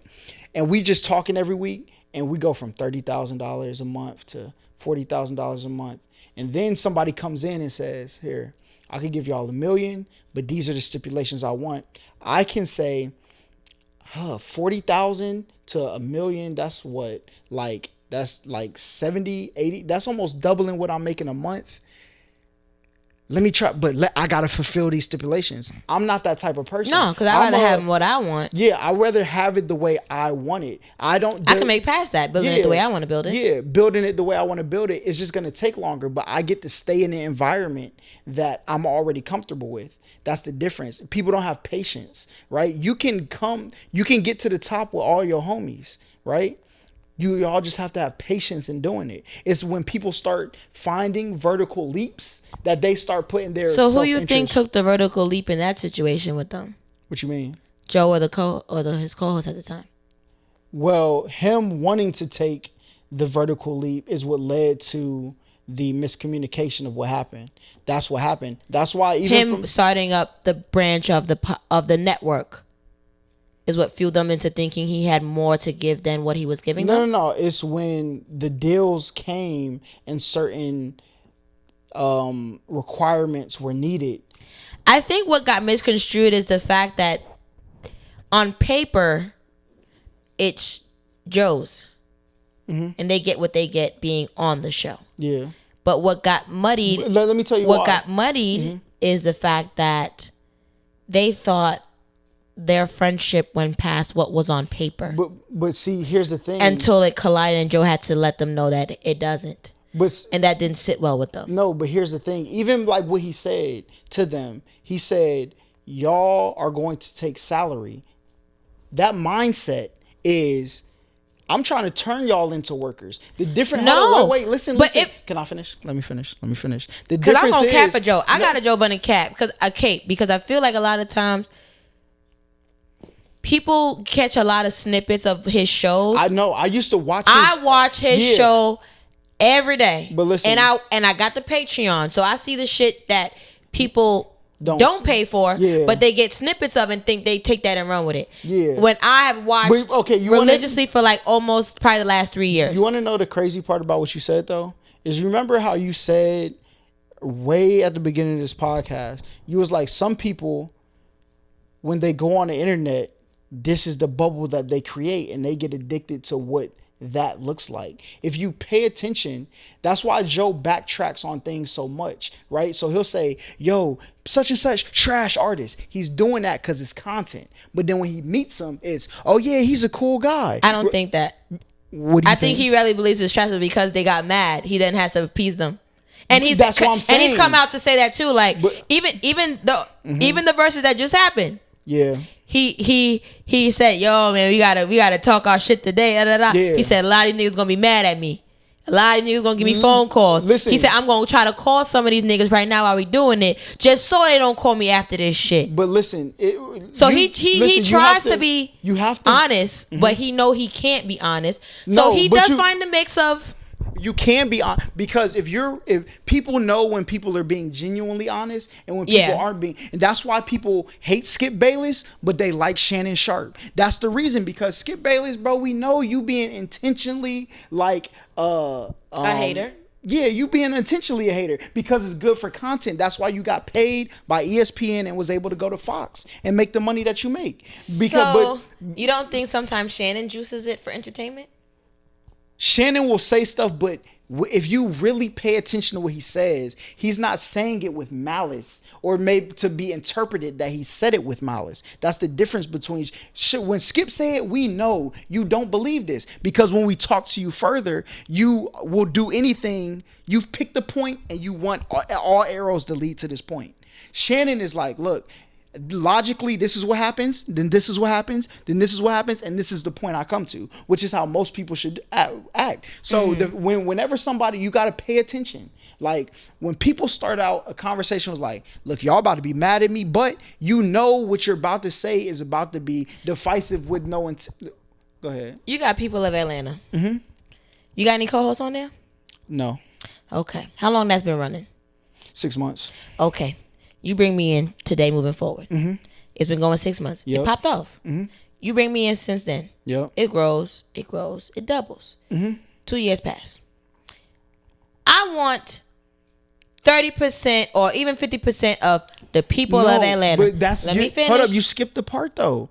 They were already getting a percentage. That's the difference. So if you come in and I say, Feats, I'm going to pay you 25%, right? And whatever happens from my understanding, the contract... Mm-hmm. was the contract. Was a percentage. That's why he tried to get him to switch to But he didn't try to do no switching until they brought up the equity. The point was they were getting what they were getting based on it was a scale-based arrangement, the contract initially. Percentage, yeah. They felt as though it was bringing in more than what he was telling them.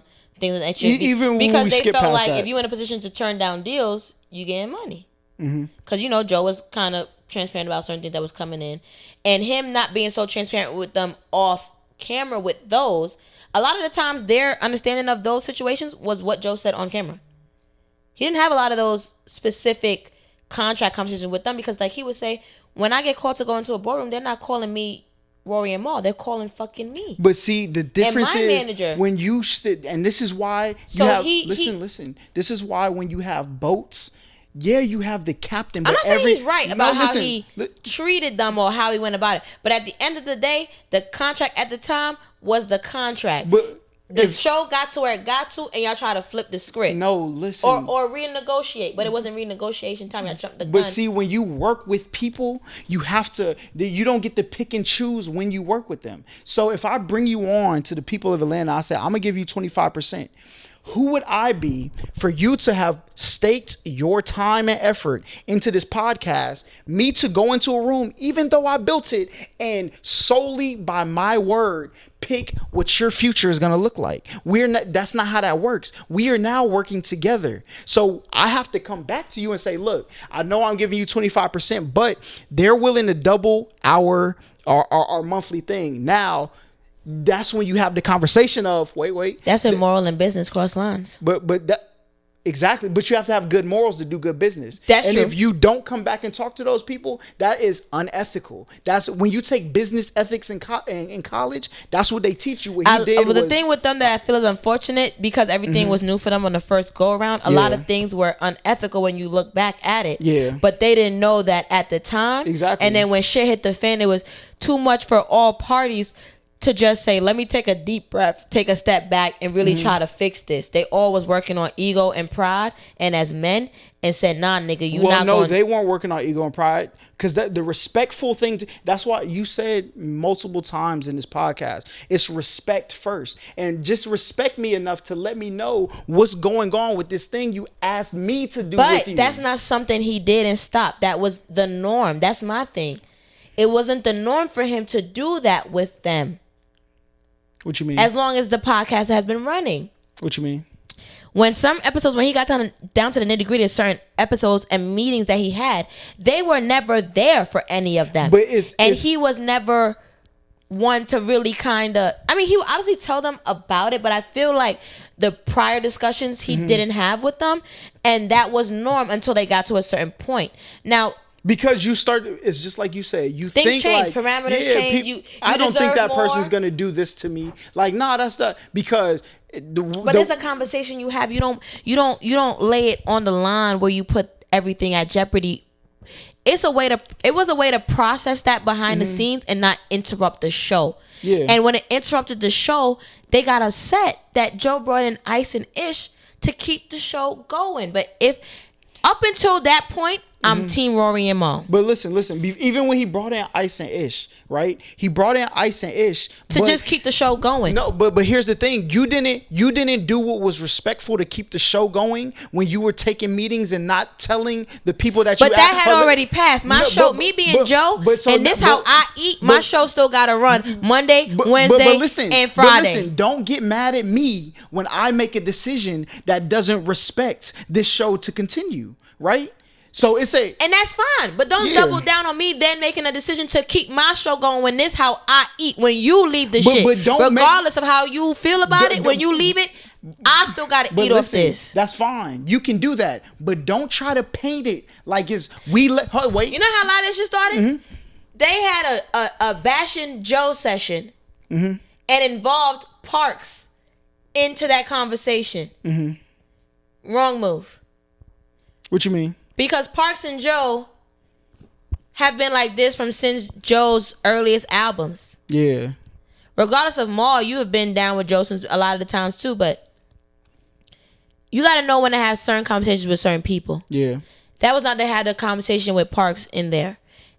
That went from them to it getting to Joe, to then the lawyers, to then shit spiraling. Yeah. And it could be a lot of things that went on too that they haven't even told us that they've had amongst themselves about arguments and things of that nature too. And even when you talk about Joe Budden, like, listen, but where there's smoke, he's not always right by any means. He doesn't always do the best. So when make the best decisions. When you look at something like that, you have to look at the track record. Now, nobody is perfect, right? No. So I'm not saying Rory and Maul did everything perfect in their situation. What I am saying is when you watch his interaction, he gets caught between being a creator, being an owner, and being a coworker. You get caught in that because he's everything. Because you're trying and it's a very fine line between being a friend, your boss, and your coworker. Yeah, and there's a lot of responsibility, and if you're not ready to do that, he's not good at how that gets balanced, because this is the first time that we're seeing a podcast at this magnitude. Yeah. You know, he's the podfather for a reason. He is the mold. Let's not get it twisted. We're gonna give Joe his flowers. For which Joe? Joe Budden. Okay. For starting this podcast and shit. He started it? Who started it? Joe Rogan. Joe Rogan. You check the dates? Joe Rogan. Okay, that's all I'm saying. Go ahead, continue. Joe Budden is the podfather. All right, that's fine. If anything, he's the leader for our people. Okay, that's a better term. He's the leader for our people. That'll be, because we wasn't watching no fucking Joe Rogan. Was you? No. Okay, I was watching Joe Budden before any podcast popped off. Granted, is other people that's making money and doing drink champs. Everybody. Hold on. What's your definition of a podcast? This. Sitting down, talking in front of a camera. Yeah. See, that's the thing. People. You could be. It doesn't always have to be visual. It can be audio only too. You know who the real podfather then is? It's DJ Academics. Let's stop the cap. My man, but look, DJ Academics was on Twitch talking about current events for hours at a time. That was a podcast. People just took that, put it on a camera. You know what? I think a podcast, I would say this. A podcast has more than one person. I've seen podcasts with one person. Do they talk to themselves? No, but DJ Academic didn't always only talk to himself. He had rappers call in. He was talking to. You think there's a difference between podcasting and streaming? No, you can stream your podcast live. Okay, but because when you really track it back, it's really radio. What a podcast is really radio. A visual radio. So actually, the first podcast is The Breakfast Club. We all watched The Breakfast Club before Joe came. Everybody was tuning in to all of them episodes. You know what it is? I think. Because even back then, Breakfast Club would still put their episodes on YouTube. Yep. You know, everything still went on YouTube. Mm-hmm. I'm trying to see what the difference is between, and it might not only been Joe doing it, but that era of when Joe started doing it, and what made it different to where the wave of where the title podcasting became a wave. You want to know why it wasn't until maybe a year or two after him, but why it became a thing? Why though? Because he got the Spotify deal. That's not why though. The reason what Joe Budden, I feel like it's a part of it. Listen, once people stopped, it was money to be made from it. Everyone started fucking grabbing the mic. But the part that the money is coming from though, that made everybody else want to do it, and that separates him from Joe Rogan, right? Is he was there with his homies just talking. That's what separated this. That's all it was. thing. It was just him. He had a vision for it, but I don't even think he saw this. Yeah, but that's why you have to give credit. He just said all it was in the beginning, him just talking, chopping shit up with his homies. And it wasn't even Rory and Mal in the beginning. They didn't come till later. I mean, episode 5 isn't that crazy. Rory was episode 5. Rory came first, and the SoundCloud that the first episode was uploaded on was under a email that Rory created. These people have been here from the beginning. That's like me and my homeboy sitting here trying to create my YouTube art, make my banner art. So how do you feel about when I'm saying I have Joe Budden Network or whatever, or you have RTAB? Atlanta, your TikTok. Yeah. People of Atlanta, you're telling me, hey, Ab, you could, in addition to what we doing, start creating your own people of Atlanta. Create your shit from the mud. Create something that's gonna be as big as this. But this your heart and soul.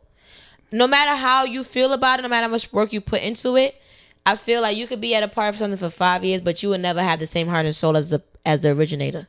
But there's a reason but at the same time, you pushing me to have more for myself. I'm saying no.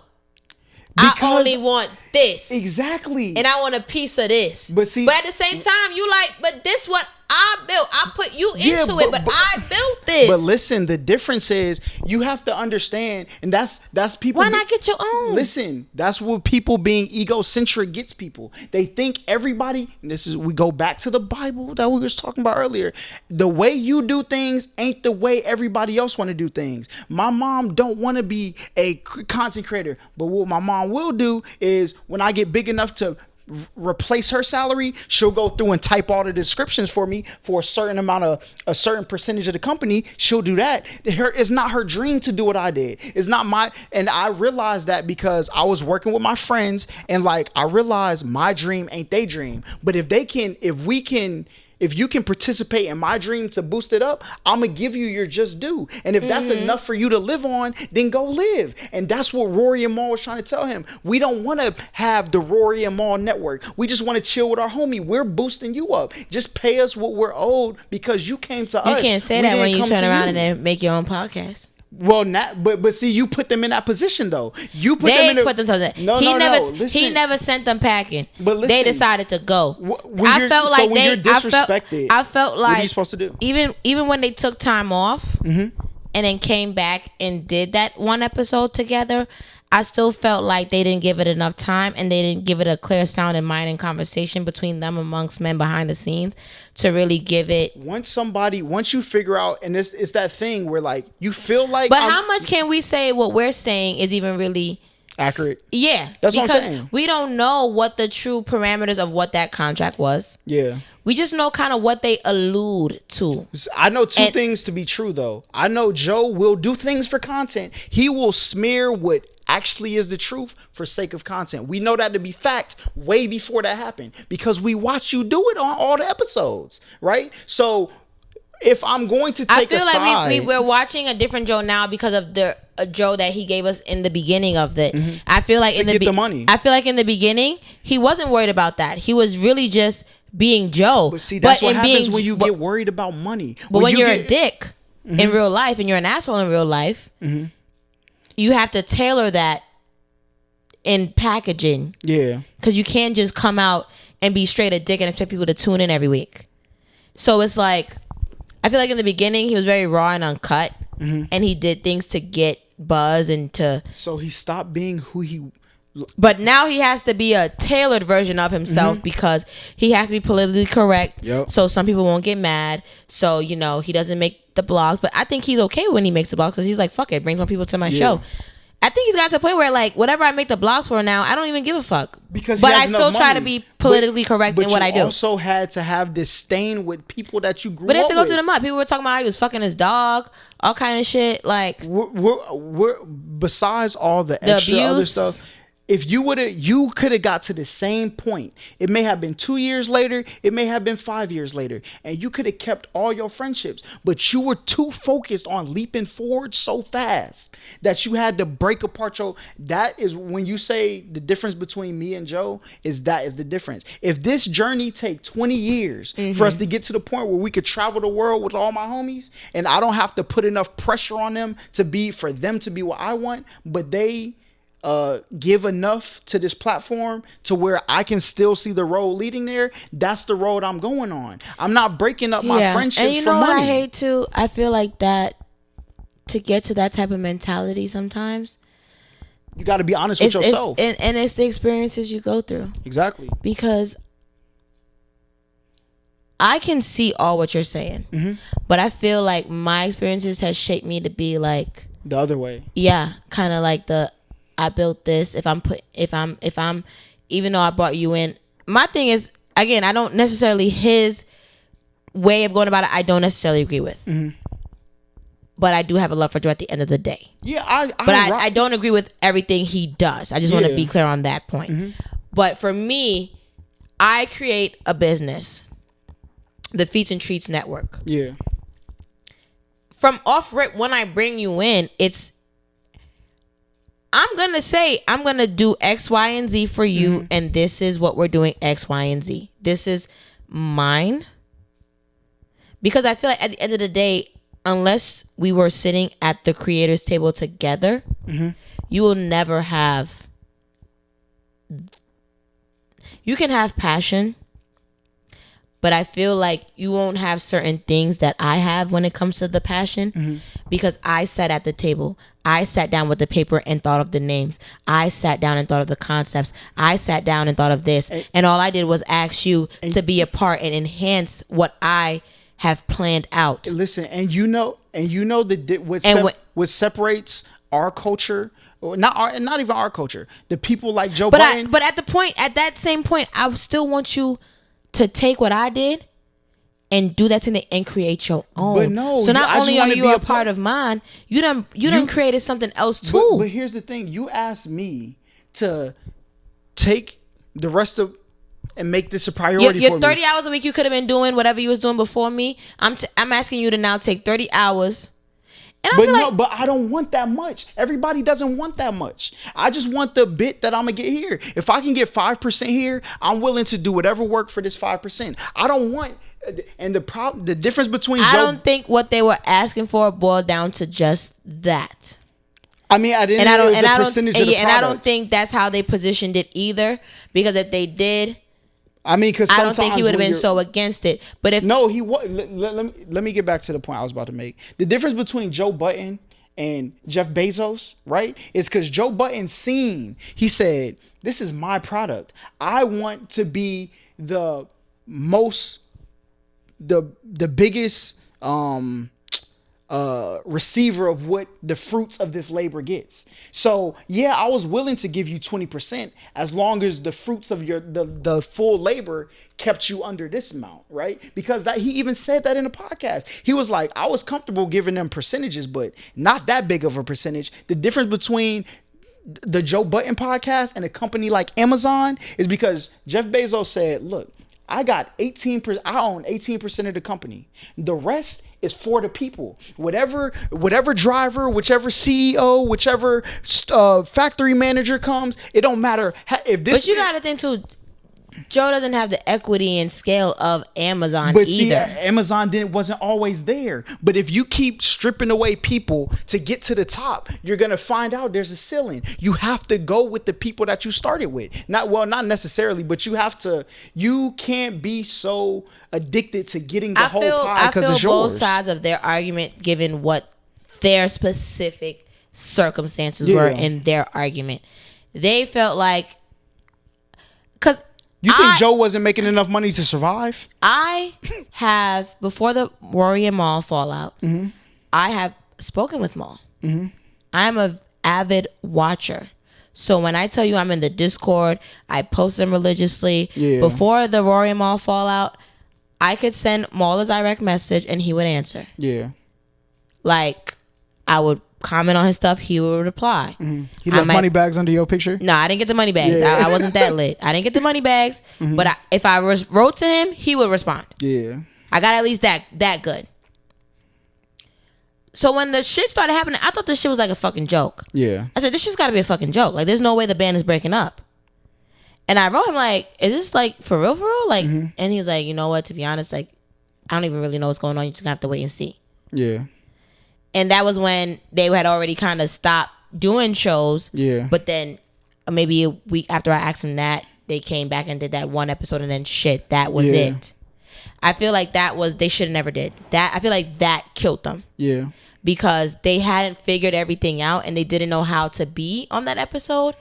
And with that in compilation with the public response. Yeah. Was too much for all parties. Let me tell you something. And then they just felt like, you know what, fuck that. Like, now we just got to be done. Now that you're about to go back into content creation, I'm going to give you one piece of advice that could have stopped this whole thing that happened with them from happening. When you get around people who are more concerned with the image than the impact, they will do whatever to keep and what they don't understand is that image won't be the way you want to portray it. It won't be that way to everybody. But if your impact, because mind you, his impact was we should have ownership. If that's truly your impact, why wouldn't you give the people that you started blowing up with ownership? Or do you not really believe that? Own that, but why you want to own a piece of mine? Why you don't want to own something that's yours? Imagine Jeff Bezos saying to his CFO, I know you, why do you want to own one of my factories? No, you already here. Take what I'm giving you and multiply instead of trying to take more of what I got. It's not. You're not taking more. The percentage is the same. You wasn't. Look at it. How is the percentage going to change? First of all, they were already the highest paid compared to the entire industry. I have a question. If I'm paying you 20%. The fact that we make more money, you feel like I'm giving you more. You're still giving me the same cut of the pie. But if you make 20% of whatever the pot is, if the pie increases, you're still making 20% of that pie. Exactly. So you're not giving me more. So we generated more. What's the problem then? Why renegotiate if y'all still getting the same? Because contracts end. So what will be the problem with us? But that's the thing. I think the thing with them, the contract hadn't ended yet. But here's the thing. They tried to. But here's the break their contract and renegotiate before it became negotiation season. But I think that's what kind of hit Joe with it's business, but y'all my mans. Like, y'all really try to hit me with the before it's due when I'm already overpaying y'all in the field that we in. Overpaying? Why didn't you just pay me? Come on, bro. What are we talking about? I'm saying compared to what other people make in that field. Rory and Mal. Why are you comparing? If me and Rory helped you generate more than the rest of the field, why would you cut those people out your team? Nobody's not cutting you off. They the one that tried to renegotiate. Joe didn't say, "Hey, let's sit down and look at this." They brought that because to they Joe. They found out that Since maybe signing, it's making more, as most businesses do. So when come time for the renegotiation, y'all renegotiate, but y'all try to jump the gun on that. But here's the difference, though. And then y'all had the whole fuck Joe. Y'all roasting y'all boss. And then it gets back to the boss. Listen, you say, why ask to renegotiate? If you came here to the people of Atlanta, right? And I said, Feats, we're going to run this show. If you tell me we got a year. No, listen. Yeah, we got a year. Say it gets to 9 months. And the shit triples before the year comes. I'm going to still pay you but listen. I'm going to wait till my year's up. Hold up. Let me finish, though. That's what I signed for. But what about with that 9 months, you find out that the people of Atlanta is actually bringing in some other money that you didn't know about. And we don't know that to be true. But we don't. But we don't know it not to be true either. So we can't assume that that's what made them do that, because we don't know that. Exactly. So you can't assume that they were wrong for asking for renegotiations. We don't have enough information yet. That's why I said I'm on both sides of the coin. Yeah. Regardless. I just feel like regardless of what was going on with what was at stake with them and the show and what they brought to the culture and things of that nature. Yeah. They should have all put their pride aside. And really, whose pride? Where did it start with, though? I think they all had a level of pride and ego. All right, yeah, we're good. I do think they're all accountable to some extent in certain aspects of the conversation. In certain, let's say the conflict took 3 months. The conflict lasted 3 months. They all had an equal part in those 3 months of causing destruction along the way. And escalating there's only one captain of the ship, bro. But at the same time, we are also dealing with people, regardless of he's the captain. It's up to him to have let me be the bigger person at the end of the day. Heavy is the head that wears the crown. Because he's the head. What did Spider-Man say? The something more responsibility. More responsibilities. That you cannot want to be the leader and want to have the same amount of responsibility as everybody else. Why now, after he went through the thing with them and the situation with Olivia Song with the whole other show with the whole she felt uncomfortable and all of that. You watched it. Yeah. He has to bounce back and find ways to now deal with that in the future and get an HR and get certain things. He didn't have a lot of those things in place because his platform hadn't reached there to need those things. But I think what he's now seeing too is he now has a corporation. He doesn't just have his homies on the couch. Yeah. He has people that aren't his homies. Your corporation can be your homies on the couch. But you know the homies gonna give you certain leeway with certain shit. They ain't gonna fucking call certain folks on you. Maybe after certain times you do certain shit. But see, that's you got what a lot happens. more leeway with your homies than a girl you hire off the street and she just doing this fucking podcast on your network. You just proved the point of why. Just be patient with the people that you know love you. Stop trying to fast forward your life. Because when you fast forward your life, you end up cutting out the people who actually fuck with you. And that's what happened. People make mistakes. Yeah. And I think with Joe, unfortunately, how many career paths he is the blueprint to the podcasting wars and levels that things that can go wrong. Entertainment is entertainment. You've had boy band groups that have gone through this, but it didn't look like.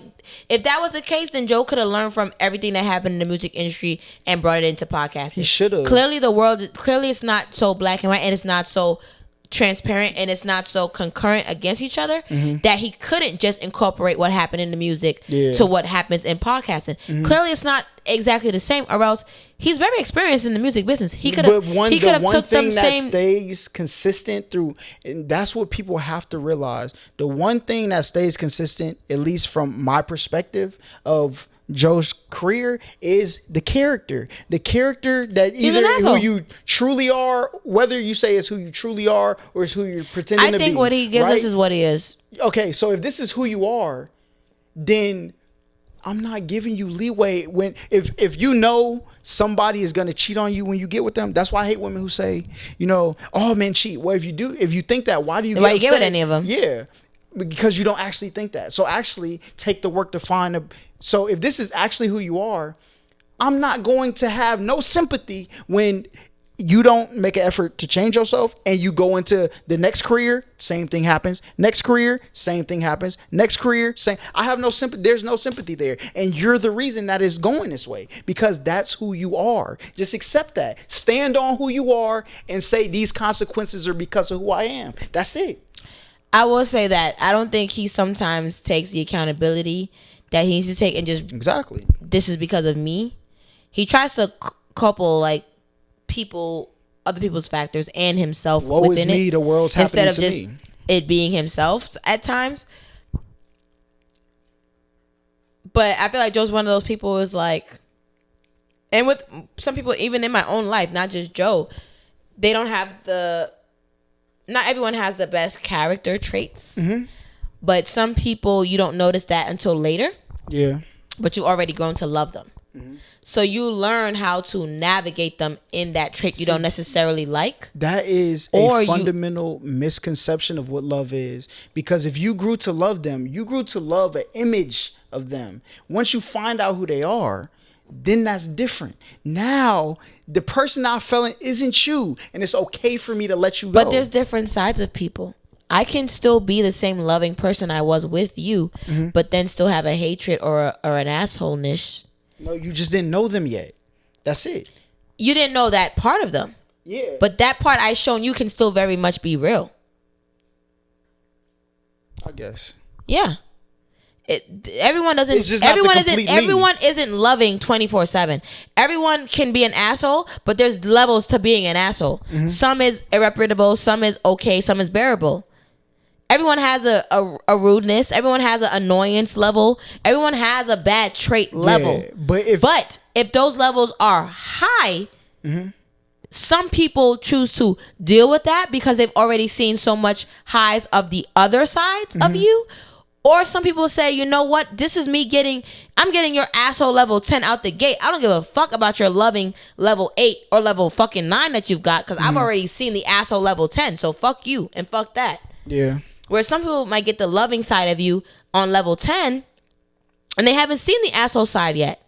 But at the time they see it, they've gone to love you so much that they learn to either not bring it out of you mm-hmm. or they learn to just avoid it. Or when you get like that, they say, you annoyed with that nigga, peace out. I'm out till you done being this. But see, here's the thing. At the core of your character, if respect lies there, you're not gonna. Everybody has those days. I have levels of respect. Yeah, but if your principle is respect, then there's just certain things that don't happen. Because there's some people that respect people even after they've been disrespected. For sure. I ain't one of them. I am, because I know once if I get disrespectful, that's gonna create a certain. I'm gonna walk away, or it's gonna be escalated. Yeah. So a lot of times I try to just walk away, because I know me, I'm gonna take it up a notch, and the people that I'm there with are gonna get involved in something that I felt disrespected in. Mm-hmm. So I try to be cautious of that too, and aware of the things that I react to, because I know the people that's with me is going to react to it also. Mm-hmm. They're not just going to sit by and just watch me argue with people. Exactly. I'm going to start arguing with you. And if you're a dude and I'm with the dude, 9 out of 10 times while we're halfway through that argument, once you let bitch out your name, one of them niggas is duffing you in the mouth. Yeah, facts. We're not even going to go past that. Somebody's knocking your shit in. That word right there is, I have a certain level of respect for people people got to stop pretending like they don't know what triggers people. Because you know what triggers you. Yeah. Right? So you know when you're talking to people or you're dealing with people or artists. Joe Budden was one of the most sensitive artists on the planet. They wanted to laugh when... But they're out there clowning niggas. Yeah, but wanted to laugh when Logic felt some type of way. When people are willing to do to other people what they're not willing to do, that they don't want done to them, those are bad people. And we just have... it's not my place to say whether he's a good or bad person. But those are people who just aren't as respectful as I would hold myself. And that's it. Because I wouldn't be out here doing things to people that I wouldn't want done to me. But now you built a whole platform doing it. A lot of your first viral clips was talking about other people. But you was Mr. Sensitive in the industry. How does that happen? Yeah. That's why, like, I like Joe. And a lot of times, I was one of them ones, I was in the same space I was like, people really taking Joe out of context. But when you watch long enough, if you watch and pay attention to somebody objectively long enough. Two things can be true at the same time. Yeah, true. A lot of people do take Joe out of context. Yeah, they do. Facts. But a lot of the times, people do have right to stand on what they say about Joe. Yeah. But a lot of the times, he do get taken out of context. Yeah. A lot of his viral stuff lately has been taken out of context because they don't watch the entire show. Yeah. And me watching the entire show, I'm like, when I see it go by, I'm like, oh God, here they go. They about to go in on this nigga. Yeah. And it's like, you know, then he'll come back on the next episode like, yeah, the internet tried the internet and get me, da da da da. And he'll just either clarify it or double down on it. Like, it is what it is. Like, Yeah. and I think he's gotten to the point where like certain shit they don't discuss because they don't want to be a part of cancel culture. So they'll be careful with certain shit for sure now on the show. It's when the image is most important. Sometimes you could be yourself. Cancel culture can only affect those whose main mission is money. That's it. Because if this is who you really are, your supporters are gonna see he's not really. Long Beach Griffey is the number one. You can be a nice person and have an unpopular opinion and be canceled, and still be a nice person. But they can only cancel you from being accessible to everybody. No, people will cancel you for that one specific action. That's not true. That is true. That's not true. The baby. He's canceled? People tried to cancel him for that one. Did he get canceled? Specific action. People tried to cancel you off of specific instances. And sometimes it sticks. Only for and them. sometimes the cancel culture doesn't. Sometimes it sticks. Sometimes it doesn't. The bitch who swung at the presidential inauguration, her cancel stuck. You want to know? Certain people's cancellations stick, but the cancellation only comes about for a specific instance, not because of their character or their person. If that's the case, then we'll be canceling a whole lot of motherfuckers based on character. Let me tell you why the inauguration lady is different. If she actually... Because she black? No. If she actually believed in what she was doing at that moment, what happened was she was part of a culture, right? Well, I don't know because I don't know the specifics. But if she actually believed in standing behind this message that she came and sung at the inauguration, she would have been fluent in that demographic. But you wanted to go appease this demographic for money, then come back to this demographic, which is have conflicting viewpoints. You gotta only take them. That's why all good money ain't good money. Like, some money is okay. We're good with that and that's why I bring it back to Long Beach Griffey. He be joking. All right. When he be doing stuff, he said, I am a comedian. I don't hate on nobody. I don't hate anybody. I'm just making jokes about things that we know to be true in the world. So when he drops certain words or makes certain content, everybody that really love him, they're going to come watch. The people who don't, they going to run and say, cancel. But he don't get scared because look, the people who really know, Dave Chappelle, they tried to cancel him. Exactly. But it didn't happen Dave Chappelle. Because if anybody who actually tunes in and watches the message, they're gonna say these people tripping. But everybody else is scared to lose money. I need more liquor. All right, we'll go ahead and end this here. You know what I'm saying? Go ahead, tell everybody where to find you.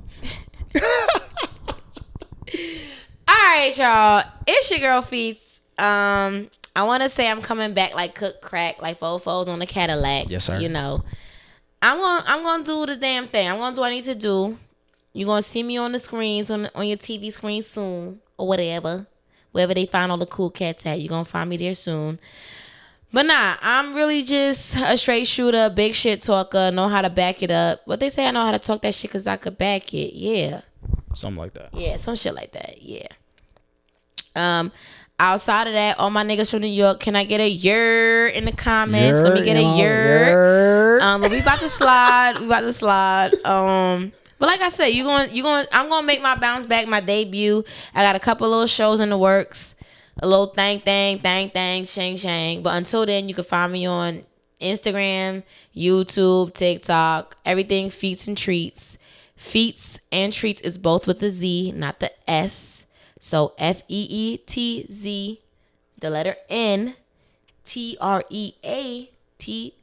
You know what I'm saying? I'm pretty sure Hollow gonna put all that little sprinkle shit at the bottom. Yeah, it's all gonna be linked down below. Yeah, that's gonna be, down there at the bottom.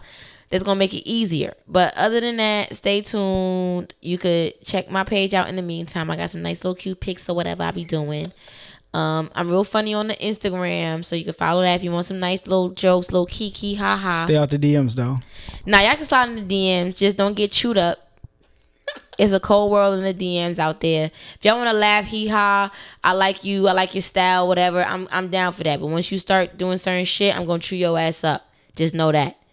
Don't come talking crazy, cause you gonna get crazy. You heard? You heard? Mm-hmm. Don't say I didn't warn you out there. All right. Until then, stay up like a hard dick. That's crazy.